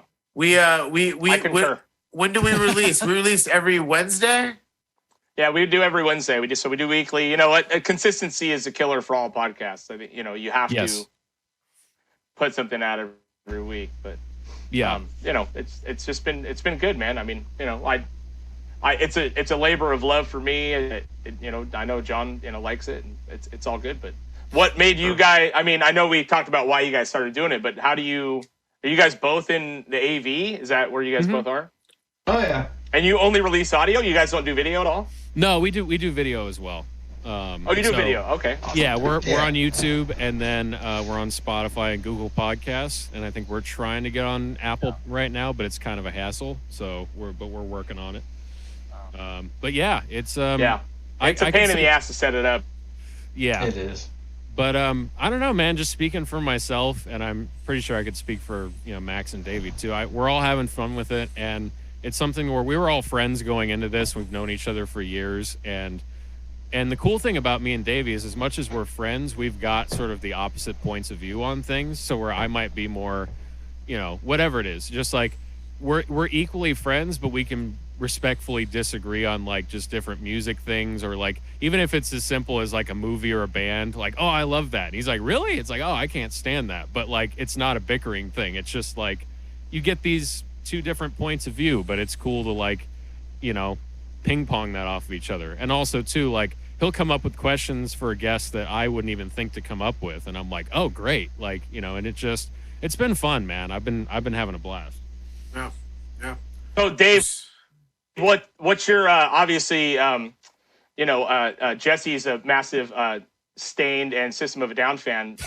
What's your background, dude? What do you Doom or what? What's going on with that beard? The beard was just something that kind of I randomly started doing. I've always been a facial hair guy, but it wasn't until I'm 39 now, and I think I was about 35 when I could finally grow the mustache. I was very excited about that. Unlike you, Craig, I have not had strong beard my whole life. So once it happened, I said, I'm going to fucking ride this out. But weirdly enough, mostly my look, like the long hair I have now, is kind of inspired by my son. He's 11, and he's on the autism spectrum, and he does everything a certain way. And since he was like 3, he like spelled it out in blocks. He's like long hair. Like, he can't talk, but he wanted us to know, like, I want to grow my hair, motherfucker. So, basically, I'm just his twin. That's the whole point about the beard and the hair thing. So he's starting to get a little peach fuzz right now, too. It's fucking hilarious. I'm like, oh, shit, I can't wait till we're grooming the baby beard and shit. Dude, that's awesome, my man. 14-year-old, he has a mustache, and it's So fucking good. Isn't it wild, dog? It's so wild. Hilarious. Oh, my Trips me God. the fuck out. We make fun of him. Oh, my God. Oh, yeah. Oh, Dude, one time, it's so and hard like not to. he cracked up one time when I'm like, dude, I'm like, yo, you got a ball throw yet? And he's like, right? he's like, oh, a ball throw! Oh my God! Dude, you want to know the funniest thing? The best thing I did in quarantine was I showed my kid Team America World Police. Oh man. Oh my God! He laughed for 45 minutes straight. Like literally, like I had never seen. And it's like it's so great to see your kid just be that excited about some really, really filthy humor. Right. Oh. Well, Right. you always wonder that the younger generation, it's like they don't seem to have a fucking sense of humor anymore. You know what I mean? So when you do get, you connect on something with like that, you know, and you get them fucking, they just know how ridiculous it is. You know, it's like, it's so good, man. But Yeah. No, yeah, what anything Dave? you can What's share. your musical background? What stuff are you into? It's a long, extensive, random list. I moved out here to AV when I was like 11, 12. And after a while, I started playing in metal bands and stuff. And growing up, I practiced mostly guitar and bass. I played a little of everything, but those were the two I played. And eventually, I ended up getting interested in classical guitar, so I went to school for that. And I mostly ended up playing bass a lot. I got good at bass, and I started getting calls for gigs, and so I've been everywhere. I don't tour like these guys on the original tip. I've been a cover monkey for most of my career. I write my original tunes, and I dream of one day hitting the road. And that's pretty much me in a nutshell. I play everything. I like everything. I used to rap. I don't rap now. Really? Yeah. Yeah. Okay. Davey's a hip hop head for sure. Yeah, That's way hard. into it. Much like Shime, I'm very much into that. I'm a huge So- hip hop fan, dude. There's some Nice. weird correlation between metalheads and punks and hip hop. I don't know. I mean, I've always I guess weird. you're just. I don't know. I think but when you think about the average human, it's like most people are. I'm a pretty massive hip hop fan. I know John is. But I've always liked it. I mean, but I grew up in the '90s and or the late '80s, and it was so big at the time. You Right. can't tell me that fucking. I mean, it's NWA fucking and Ice huge, Cube right? isn't- It's huge right now. Isn't gonna fucking get you going, It's just Yeah. juice. It It's is. Juice World, and that's who it was. Pofu. Pofu? Pofu. Is that the thing? Yeah, Pofu. You may have stumped me on that one. Pofu. What'd you call me? I fuck with the young kid shit, but Pofu was I on, didn't- it's on some new shit. Yeah, I'm not. What a fun fucking name, though. That's Hold on, let me see. rap names should get into that. Pofu and like Pofu. I think Baby it is. Bop and all that good shit. Yeah. Yeah, I still can't. Tofu, I mean, look I at- listen to everything, but Run the Jewels is still my favorite right now. Run the Jewels is sick. Oh, it's Pofu. spelled cooler than I thought. Okay. Powfu. Pofu! Pofu. Maybe it's Pofu. Yeah. Pofu! All Yeah. right. I'm gonna check that out. Check it out, dude. My kid is. I mean, look. It has 841 million listens. That's what I'm always so shocked at that stuff. My kid show Yeah. me something and I'm all, this has 1 billion downloads. Like, Yeah, what the yeah. fuck? And Yeah. I've never heard of it in my life. The kids were like, yeah, duh. And you're like, Yeah. okay. Fine, That was fine, one of my. you know? That's one of my favorite games to play on the road. When we're driving in a van or a bus, we just fucking someone sits there and just goes through Spotify accounts and goes, "How many followers do you think this band has?" And we all sit around and guess. That's a fun one. And we all sit around and guess, and then like it fucking causes great conversation. You know what I mean? Because you're like, dope. oh, here's fucking this band. Oh, that band, 3,000 followers, 269,000. You're like, what? You're the like, no fuck fucking is way. going No on? fucking way. I love it. You know? Yeah. And like, yeah, no, it's great. It's great. Yeah. No, I feel that same way too, because I'll just be, searching Spotify or like whatever, just looking for new music. And then I'll find something I haven't heard of just on a playlist or a radio station. I'm like, oh, this is rad. And then I'm like, this must be some brand new thing that just came out. Like, no, they've been around for like 5, 6, 7 years, and they have like a million followers, and you're the first, you thought you were the first person to find out about this. Yeah, I'm always okay, late to Boomer, the got shit it, that I thanks. think I'm new to these days. That's one thing that's happened the last 5 years. So I'm just like, oh, y'all been out since 2013? Oh, okay, cool. Oh, okay, yeah, I was like, I mean, you blew my mind just now, and it's today, but fuck it. All right, cool. Yeah. I like that they have a back catalog I can fuck with, but Yeah. Well, it's just so I know nice I'm that, not finger there's on the so pulse at much all. music, man. There's so much fucking music. It's when I look at like my kids' playlists on YouTube, the songs they're listening to, and most of it's about video games or whatever. But I mean, it's just the gatekeepers are fucking gone, dude. You know what I mean? There's no, anyone can figure it out at this point, and anyone can get millions of downloads without the assistance of fucking any bigwig in a suit. It's Right. just- So it's true. cool. I think it's pretty cool. Do any of you guys listen to No one's got time to fucking naysay what the kids are doing because you're an idiot. You're Right. missing it. Yeah. No, I feel you on that. Do I you mean, guys they're listen to playing Soft good Killer? stuff. Have you heard of yeah, Soft- exactly. Soft Kill? Yeah, out of Portland. I believe I Heard of it, but I haven't heard of it. No, I believe Okay. I again, like nowadays with how you listen to music, like you're like, I'm pretty sure I do listen to that shit, but Yeah. Yeah, know, exactly. there's so many bands where you're just like, Soft Kill. Yeah. Well, we had the guitarist singer is a buddy of mine, Tobias, and we had him on like the 5th episode, and his Okay, their whole- they're Portland, right? yeah, Yeah. and they're kind of post-punky, gothy, but like melodic, Nice. and like they blend of a bunch of different sounds. Okay, yeah. That's Yeah. a dark wave. Yeah, Yeah. dark wave it's the kind of dark stuff. Yeah. That stuff is so popular right now. Yeah, Uh-huh. and his whole band, it's the way they've done it is pretty much doing it on their own, building their own following, and they charted on Billboard and they self-released their record last year, and it was like it was like 100 or like a little above like 100 on like the all album charts and like pretty high up on the alternative stuff, but they're just Nice. releasing the stuff themselves, and it's just awesome because I feel like so many bands could take a page out of that and like, oh yeah, we don't need some huge big wig to validate what we're doing. We can go out there and do it, and we can be successful and have like 10,000 people love your band intensely instead of like trying to become some like rock star or uber famous That's the new goal. necessarily. Yeah. Well, yeah. I mean, Yeah, when you well, really are a honestly. musician, you understand that you can be as talented as any other motherfucker in the world. But, if you're not going to be Mastodon, you know what I mean? Like, Yeah. you're just not going to be Mastodon. It's not Yeah. going to happen. You know what I And- mean? Like, Yeah. Yeah. It's a lot harder. It's a lot Because a harder lot to of make times I it. tell myself I'm Mastodon. You're telling me Yeah. I'm not Mastodon? What was It's a lot. It's definitely a lot harder to make it in the fucking shit nowadays.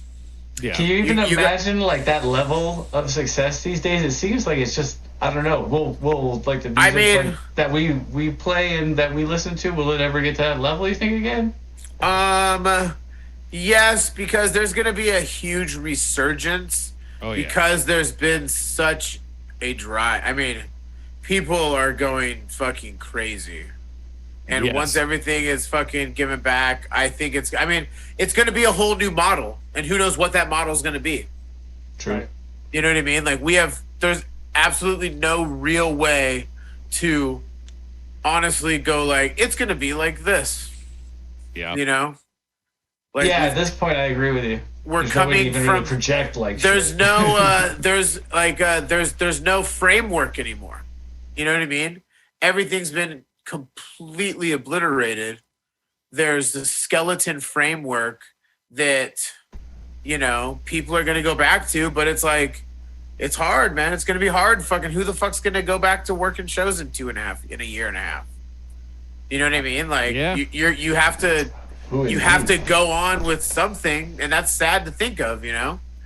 Like, you know, what bands are going to want to get back together after not playing for 2.5 years and get door deals, you know? Right.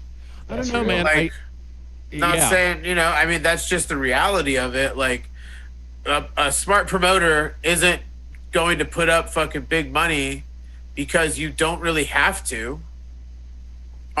Because there's no, you know what I mean? Like, it's just gonna be completely destroyed. You know, that's my best way of saying it without sounding redundant. Right. You know, it's completely destroyed. It's gonna get rebuilt. Who the fuck knows what that is? You know. Yeah. And I'm friends with the dudes in Mastodon, dudes in Tool, and you know, they're fucking doing. They're just sitting back and waiting. No one knows. You know. Right. And that's it's the crazy part, because, you know, with me, I've, you know, with some bands I work for and other people that I've made contacts with, it's, you know, bands that, you know, are friends of ours that I've known in the Valley my whole life, to like rock star people that it's like you've gotten to know just through connections and being involved in the scene. And everybody's in the same boat. Everybody's just a person, you know. When you get to, you know that, John, it's like, you know, occasionally I'll see you post pictures of who you're hanging out with, and it's like, holy shit, but you don't think of it that way. That's your buddy, you know. Mm-hmm. You're looking at it from a human perspective, and everybody, no matter who it is just sitting back and waiting, going like, when is this gonna, you know, happen? And some people are in better positions to ride it out than others, but, you know, if you love what you do, you know, you still want to get back out there and do it. If playing's in your blood, that's going to drive you nuts. Doesn't matter, you know, what your situation is. Yeah, you're gonna want to play, but it's just it's a who the fuck knows what it's gonna look like. You know what I mean? Yeah, exactly. You know, a month ago, I would have thought that things would have been a little bit more together, but then look what happened in the world this fucking week. Like, who gives a fuck about any of this other bullshit? You know what I mean? Like, yeah, there's sometimes where it's like, you know, like sometimes shit's bigger that needs, like, not necessarily you're like, you have to like rise to something, but it needs your attention. Yeah. You know what I mean? That's outside of this little world we live in. The You know what I bubble, mean? Yeah, our music bubble, where it's just like, it's not that you're supposed to do anything, but you should be aware of it.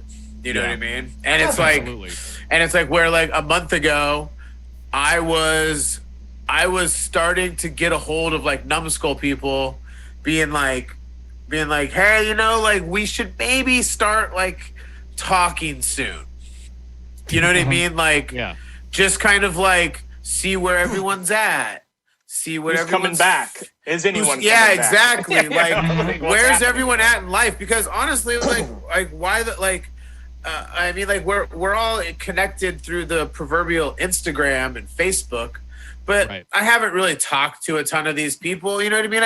We all have our own lives going on. You know what I mean? Yeah. Like, it's not that I'm fucking, you know. But anyways, like a month ago, I was like, okay, I should reach out to people and like just kind of be like, let's maybe have a meeting soon.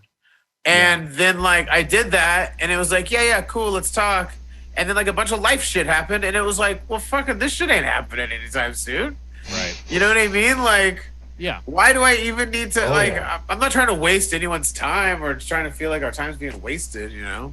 Yeah. Bro. I wonder if, you know, obviously with Corona being so bad and all that, but I wonder if like all this political turmoil and all this, you know, the true change that's really happening throughout our country would have been nearly as major if Corona wasn't around. You know what I mean? Like, it's like a weird, rare opportunity where everyone had to stop for a fucking minute and think like, what's happening here? You know, like, this is bullshit. Like, whatever's going on, you know, whatever you lean politically. I mean, if you lean towards Trump, go fuck yourself. I don't know what to say, but you know, but in general, you know, I'm always on the outskirts of, I'm disgusted by all of you. But, you know, like with the political outcry for George Floyd and all that, like, I wonder, man, like, is this like a weird, like, glitch in the matrix where we had to sit back and really look at ourselves and deal with are bullshit. You know what I mean? And I think it's like been a weird, cool opportunity to really take on some bigger issues than what is in our world, which is making music, you know, trying to fucking do your own little thing or whatever, you know. It's been interesting, you know. Well, basically, like all distractions have been taken away. That's exactly what I was going to say. And we have to focus on this shit now, and people got to put their attention towards something, I guess. Yeah. Well, think about the forces of distraction that are in life, right? You have shows, so you have concerts or events, you know, whether you're watching them on TV, you are going to them in person. So that's sports, anything like that. There's theme parks if you want to go do that, because like we're right around the corner from fucking Six Flags, so you can't do that every day. But like you could plan a trip to go do that. Yes, you can, motherfucker. Yeah. Well, you could hop a fence. Pass. Yeah, you could hop a fence right now, but you know. I mean, not right now, but. Oh, I see what you're saying. Season I mean, pass. like, But season passes, baby. right. I had season pass. Yeah. Yeah. So there's that. There's movie theaters. That was like I did that on the regular because I was working a lot. Like me and my music buddies, like we would, you know, plan a like, hey, you know, everybody want to go see this new whatever movie? Yeah, let's go do it. And we would hang out. Like it would be a couple hours of distraction.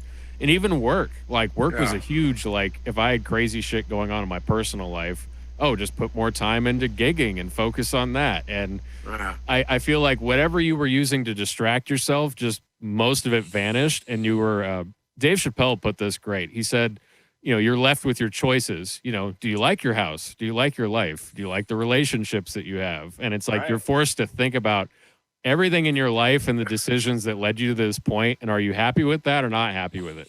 If you're not happy with it for whatever reason, it's a lot to deal with. You know, for anybody. And there's no better time to change it than right now. You know what I mean? Like, that, you know, you could do a full reset can happen. Yeah. Well, what do you think that entails? What is a full reset in general? Well, I mean, you can do that with whatever you feel like, whatever a full reset is that you want to take on. A full reset could be just the people that you hang out with on the daily, and some people you probably didn't want to hang out with on the regular that were in your life that are now gone, and you don't have to go back to that. You can force new habits onto yourself. Yep. You know, going for a walk every day. You know what I mean? You never used to do it before, but you fucking do it now because you have the time. You know what I mean? Like, you can fucking change your entire life. You can fucking, you know, there's the, you know, you can't necessarily. I mean, it's just for me. It's just about we've had a rare opportunity to take a real inventory on ourselves, people personally, you know, all that shit. How like, important is it to hang out with you? If you've been doing this 9 months and you haven't sat for a minute to take a real inventory into yourself and see like, man, like this world's fucked. I mean, you know, like what the fuck? You know, what am I doing? You know, like if you haven't done it, then you're fucked up, dude. I mean, you still have time because we're going to be shut down for another fucking half a year at least, but you know, I just think it's like it's so ignorant for people to not really like just take a true inventory. And it sounds dumb, but like part of the reason I shaved my beard is because my identity has been bearded fucking dude for 20 plus years. You know what I mean? Like, and I started thinking like, dude, like, you know, who am I? And yeah, sure. As soon as I shaved my beard off, I really like didn't know who I was for a minute. He regretted it, dude. I was having a weird fucking. It was weird, dude. Like I haven't, you know, and it's just so dumb. Like it's a simple thing, but you know, attachment to anything for 20 plus years. But my identity has always been the bearded guy in Ventura. I mean, as long as you can remember, you know what I mean? Yeah. And I just started thinking, like, who the fuck am I, dude? Like, I'm a father of 3. I fucking have a job. I do these things that I love. Like, what is the one thing that I can change about myself right now that will force me to get into another frame of mind? And that was the one thing. It was like, fuck it, dude, fuck this thing.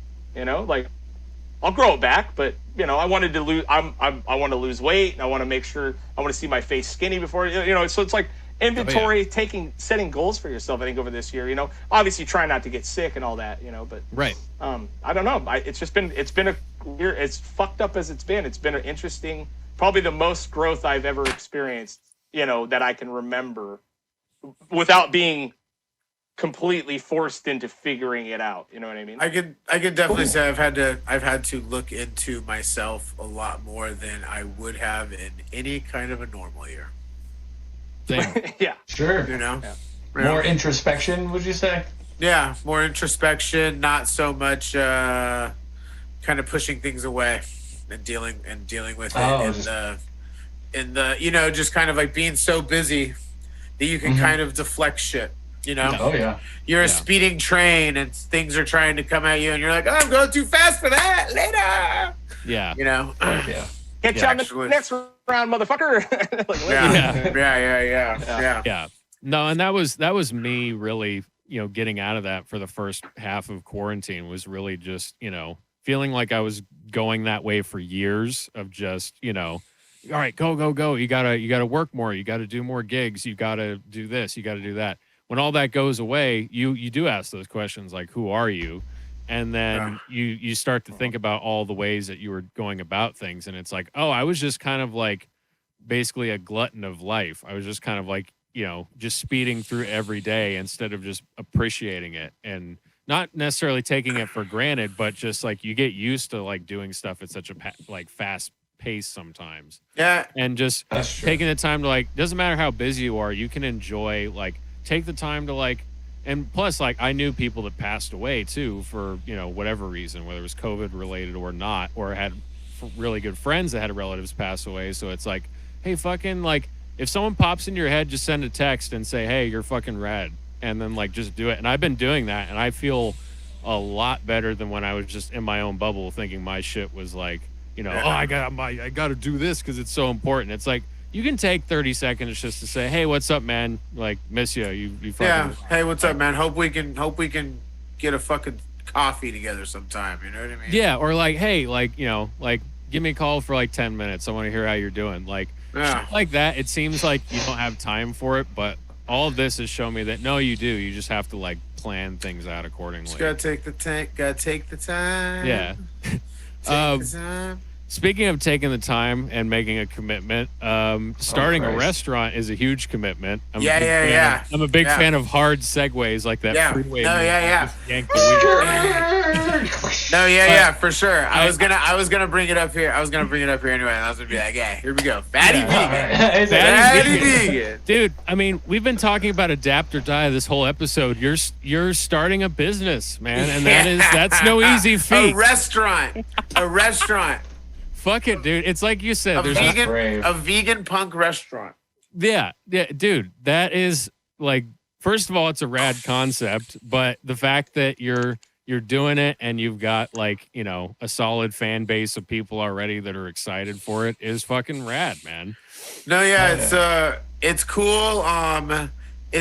We got an opportunity. Basically, like, we've been wanting to do this. I tour a lot. Craig, you want to hang out for Fatty Vegan Talk, or you good? You good to hang? All right, cool. I just want to make sure. I want to make sure. But I'm tired of fucking hearing about it. I'll tell you that right now. Shut the fuck I mean, I'm already tired of his. No, man, it's for you, brother. Shut the fuck up. I know. But I'm always like wanting to do shit like this, and like I travel, I go to cool places, I go to cool vegan restaurants. I come back to Ventura, there's fucking nothing here. You know what I mean? There's nothing. There's no, like, okay, as of today, there's one vegan restaurant between Thousand Oaks and Santa Barbara. Right. Okay? Probably that. There's one, and it just went vegan like 3 weeks ago. There's also just like no place to hang out, and we've always dreamt of doing this, and we got given an opportunity that was too good to pass up. And we kind of just went with it. Like, we could have found all kinds of reasons to not spend this money on this venture, but we decided that this was the best chance we were going to get, and we would make it work. So we're opening it up. We got the keys to the place October like 5th, and we open up January 20th. Excellent. So it's an old hot dog German bratwurst place. Is this the place behind the Big Lots? Yeah. Fuck yeah. Yeah. I don't know why, but when you're like, it's the place behind the Big Lots, and I was listening to the podcast, I was like, I'm fucking stoked. I can't wait. I can't wait to drive behind the Big Lots and see it there. Yeah. So yeah, dumb. that'll be us. Yeah. Yeah. So it's the old Beer Brats place. And we got given this opportunity and we're doing it. It's scary as hell, I guess. Of course. But Are you like 100% vegan, John? yeah. How long have you been vegan? I've been vegetarian for like 19 years. 18, Why are you so 19 vegan all the years. time?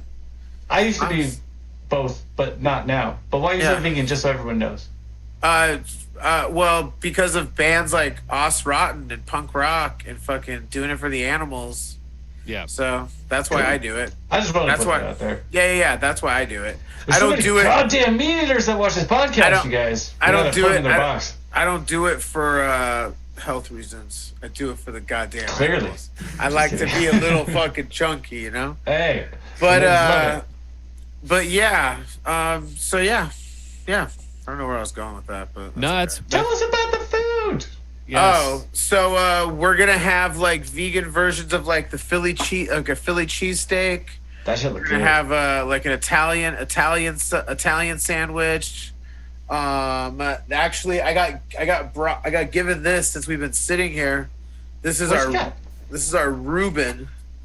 Oh, Oh. come on Reuben. with the Reuben. That's my Yeah. favorite sandwich ever. Yeah, it looks I like know, a little right? sauerkraut and fucking That's what I want. sauerkraut. Nice. Oh, you're not gonna right finish there. all that, right? You're gonna leave me some, fuck right? yeah. I'll bring it Actually, on. I don't know if you I'll guys bring know it. this, but John has eaten on every single podcast we've ever done. It's like a thing. It's like I don't know. You know, I mute it though when I'm eating. This I is- mute it Oh, when I I'm was Makes gonna chewing. it look I good. didn't notice. this guy Mute eats it. on every He's subtle. single. I fucking mute it when I'm podcast. chewing. I'm that busy. Okay. I was Yeah, watching I it on the Zoom and I was like, that's scans. It's like I wouldn't Okay. expect anything less. That's fucking So but we're gonna have like and then everything is kind of named after in homage to punk shit. Like oh, that's cool. the Philly cheesesteak is the Stalag 13, which is a band from Oxnard and also a venue in Philadelphia. Hence why it can be the Philly cheesesteak. Yeah, old punk That's venue. tight. Right? Yes, yeah. And then the Reuben, yeah, we haven't released that yet, but that's gonna be called the Reuben Soho. Oh shit. Yeah. Yeah. We It was have right there. Yeah, we have exactly. It's like, oh, we got to do that. Yeah. concept We're gonna is such have a winner. our Italian sausage is gonna be a beet on the brat. We're Oh. gonna have that's cute. another hot dog thing called I Want to Be Your Dog. Oh, dude. Oh. Yeah. Yes. Yeah. I Yeah, think we're I'll gonna eat that regardless of what's on it. I'll just Yeah. have that one. Yeah. So Yeah. so it's pretty cool. We've completely renovated the whole space. It looked like a fucking mental hospital inside, just white walls, white ceiling. I love white walls. It was fucking crazy. So we painted it. Got Jason Cruz from Strung Out putting up a little art piece inside of it for us. Yeah. Sick. You know, we're gonna have vegan beer milkshakes. Wait, It's gonna what? be a party. Yeah, we got leopard print floor. I don't know. It's gonna be a party. Well, come out, So the- come hang out. Yeah. Milkshake is vegan, and then you pour beer into it. So like basically like you use beer instead of milk. Oh. God damn, I'm on board. Which for the that. beer's That's- vegan too, right? The Not beer's all of it, vegan. but Yeah, some of yeah, it. yeah. All of it's vegan. Everything inside the restaurant's vegan. Yeah. Dude, that sounds So- exciting as fudge. Yeah. It's gonna be pretty fun. I mean, we've got pretty good buzz. I guess you would say the word the kids say. Yeah. Word You on the know, street is. but, you guys we're- are the Kids shit. don't say Kids, that. actually, that's what They don't say that at all. that's what us boomers say. Huh? Yeah. Yeah. Yeah. I I get got corrected constantly on things that I'm not supposed to say. Yeah. Ugh. Right on. Well, peer pressure. But yeah, it's cool. Yeah, it's interesting because like we're just opening for takeout right now, but Mhm. we'll see. Well, there's a lot of We wish people you I know luck. that are still doing the takeout thing right now, you know, just because it's safer, and it's also like people don't want to see their favorite, you know, anything go under, especially restaurants. So I know a good number of people that are still supporting places, you know, maybe like once a week, or like, you know, when they, you know, don't feel like cooking, they'll go get something. And yeah, dude, it's like going to a place like that is way better than just going through a fucking drive-through and like just throwing your money at corporate food, you know? Yeah. It's like, yeah. and you know, I've had my eyes open to. I'm not a vegan or vegetarian by any stretch, but I was doing a weekend run with some friends, and we were just playing like bar gigs and having fun. And one of the guys in the group was a vegan, and he was like, "Hey, anybody want to go to a vegan restaurant and eat?" And everybody was like, "No," and they all like, you know, wandered off. And I was like, "I'll join you, man. Fuck it. Yeah. I've never had vegan food before. It's really good. Like when it's done well, it's really good. Like good food is good It's food. like no matter it's what. like exactly. It's Yeah, really not like- that. It's like it's just not like hard to anything understand. anything made good is good. yeah, yeah. You know? And so Good, yeah. I would hope that like people in the punk scene that aren't open to that, or like, you know, were curious about it or haven't done it before, or people who are just into music, because Yeah. looking at the way the inside of the restaurant looks, man, that's a music hangout, even if you're Yeah. not like a diehard. As you put it on one of your podcasts, it's a vegan punk restaurant, and it's a vegan punk hangout, and you don't have to be a vegan or punk to hang out. And I was Yeah. like, perfect, No. fucking Yeah. perfect. I mean, You that's know? the truth, and it's cool. And then all of us, me, my wife, and Sean Kingsbury are our owners. So my wife Candace, That's Sean awesome. Kingsbury, who's from the Antelope Valley as well. He is the chef, Oh, dude. and so he's going to be the one handling all that. And we're going to do it together, and we hope it works out. You know what I Yeah. mean? Like we like that. We want to have our idea is to eventually have events there. You know, we got a huge parking lot. We want to do car shows. We want to have fucking skate nights. You know what I mean? Like we want to Yeah. just have it be like, you know, I always want everything to be very community based. Yeah. You know, it's no fun doing it by myself. Fuck no. You gotta bring you know what I people mean? in, Like I man. hate doing shit by myself. I always want to do shit with people. Yeah. You know what I mean? Like what's the fun of like doing something? I've done shit. Yeah, nah, I'm good. Yeah. Yeah. No, Good. man, the food looks good and the restaurant looks good, and I think that Yeah. the one Yeah. thing about the one thing Food's about like the slamming.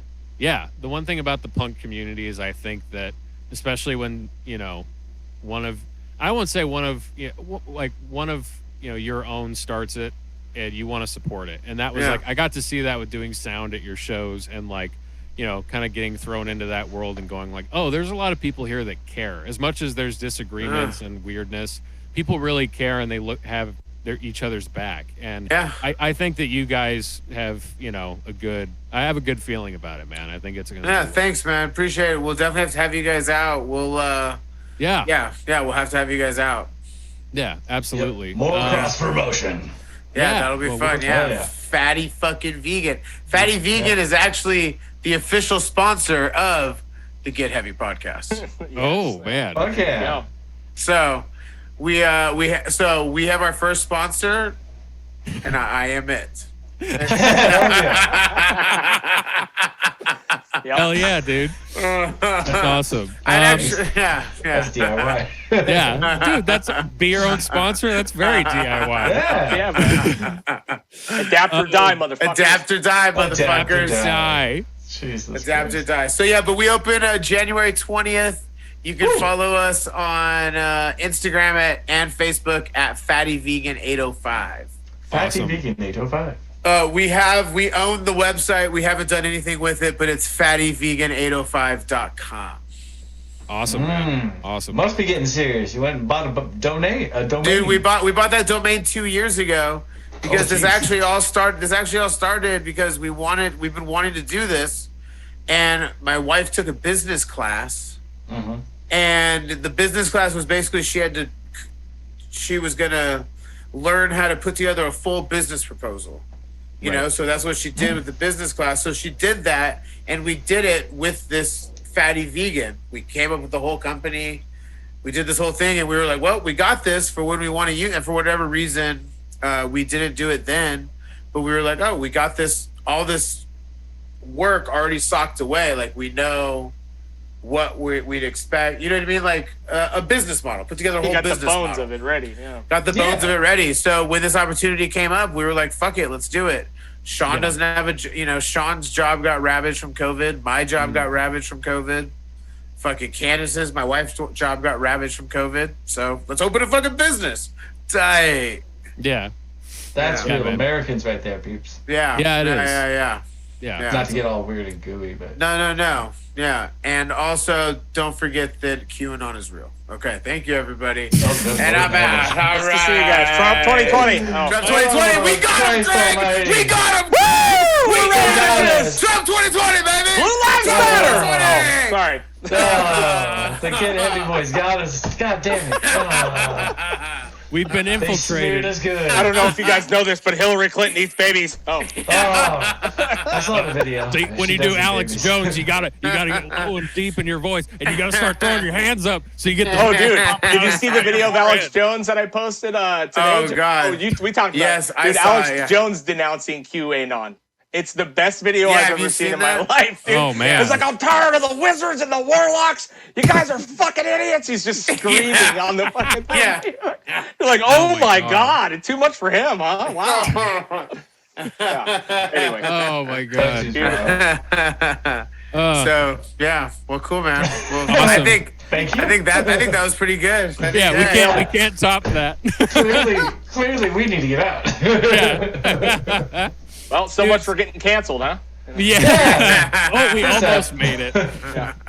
No, seriously, thank you both so much for coming Yeah, on no. here and with our first Swapcast. Like, this is Yeah. awesome. So Yeah, yeah, man. and you Yeah, guys are sounds the good. real deal, and we'd love to have you back on one of these days, and get to Yeah. talk more music and life and crazy tour stories and more Shimer-isms. I had a few written Yeah. down that I wanted to go over, but we'll save those for next time. Dude, we could do volume 2, man. We could do volume 2 anytime. Let me know. I'd love it, man. Cool. Thank you guys so much.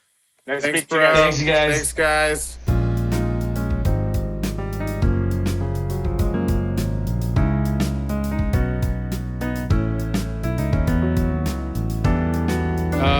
Well, we not only got to have a great conversation with Jon, our first Swapcast. How do you feel about it? I feel like how you should feel after you get oiled up and wrestle with somebody over Zoom for an hour and a half. I feel invigorated. I feel masculine. I think I have new tangles in my beard and hair from it, but Yes. it was pleasurable. I would engage in this activity again. I give it a Yes. 3.5 out of 5. Super adequate. Yeah. I will give it a 4 because we kind of set this up a little bit ahead of time. We're aware that like, hey, Jon's podcast buddy will pop on and then we'll talk about that. But we didn't really get a chance to do a lot of planning with it. It was just hey, here's the link to our Zoom and, hop on and we'll see what happens. And, getting to find out that he was also a fellow desert rat like us, or that's where his origin comes from. I feel like there was that instant bond for me that I was like, oh, all right, I get where this fellow's coming from. So I had a good time. I would give it a 4 out of 5 and not a 5 out of 5 because I will go on the record and say Stained is where I draw the line. Love System of a Down. Not a fan of the Aaron Lewis and Stained. Nothing against them personally, but that ain't my cup of tea. I remember, though, at Max's house on the wall, you scrawled in what looked like your own blood, I hate Aaron Lewis, 7 times on the wall. And I was like, I didn't want to get involved because you looked really angry at whoever Aaron Lewis was. And I didn't make the connection at the time. And I was like, what if he thinks I'm this fucking Aaron Lewis asshole? So I just kind of was like, hey, buddy. And then, you calmed down and everything was fine. Well, everybody has a cranky day. Fair enough. Even I always say it's like what is it? My cousin Lou says something like, "Oh, you never want to make a sweet person angry." Yeah. Which is there's a lot in that short statement, but I think we can all read between the fucking lines on that one. It's like, yeah.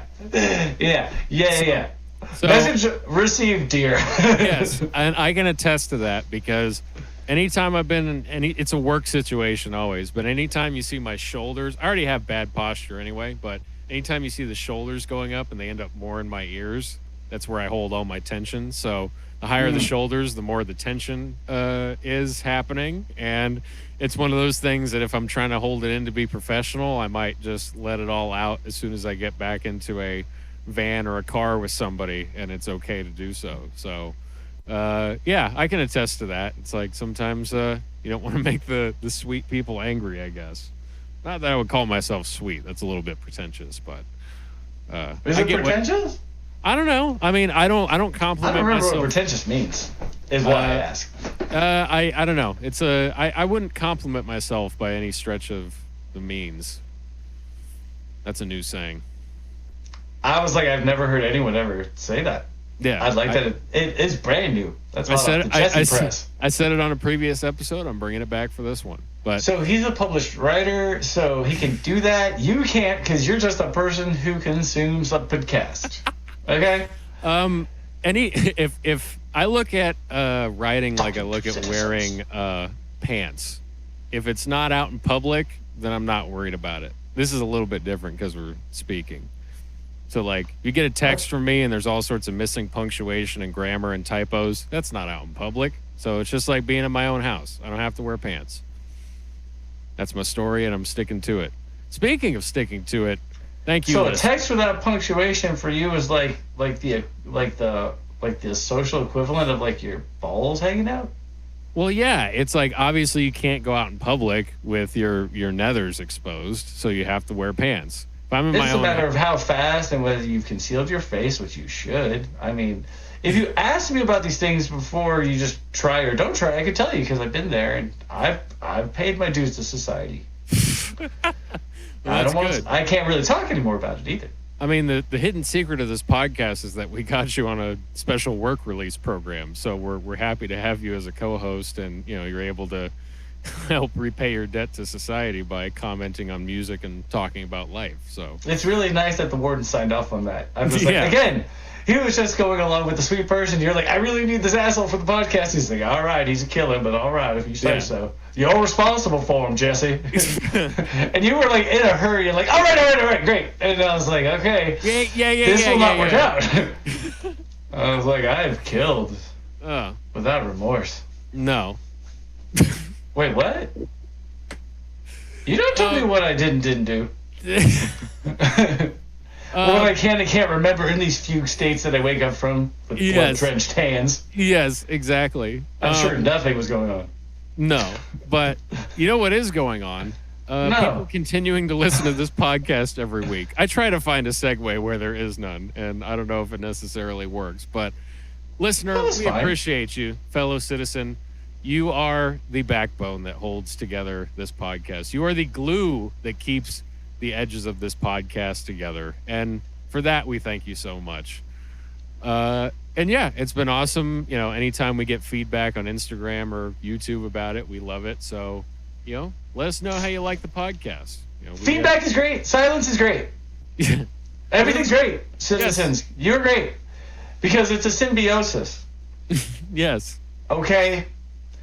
Because if it's a struggle for you sometimes to listen to these, then that's how you know it's really symbiosis, because a lot of times it's a struggle for me to talk to you.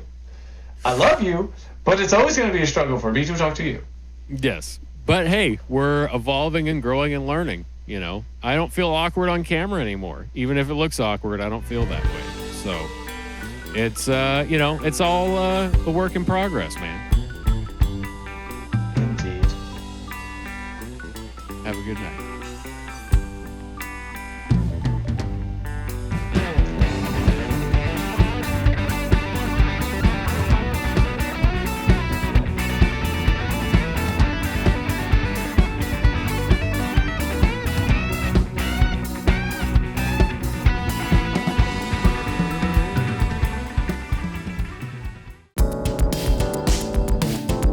Sonic City Council was created by Jesse Davidson and Davey Sipes and engineered by Max Taylor at Desert Sound Studio in Palmdale, California. Thank you to Disaster Cabinet for the outro music. Intro music written by Max Taylor. Sonic City Council is produced in association with Amps Music Academy and the Showcase Venue. For more information, visit theshowcasevenue.com.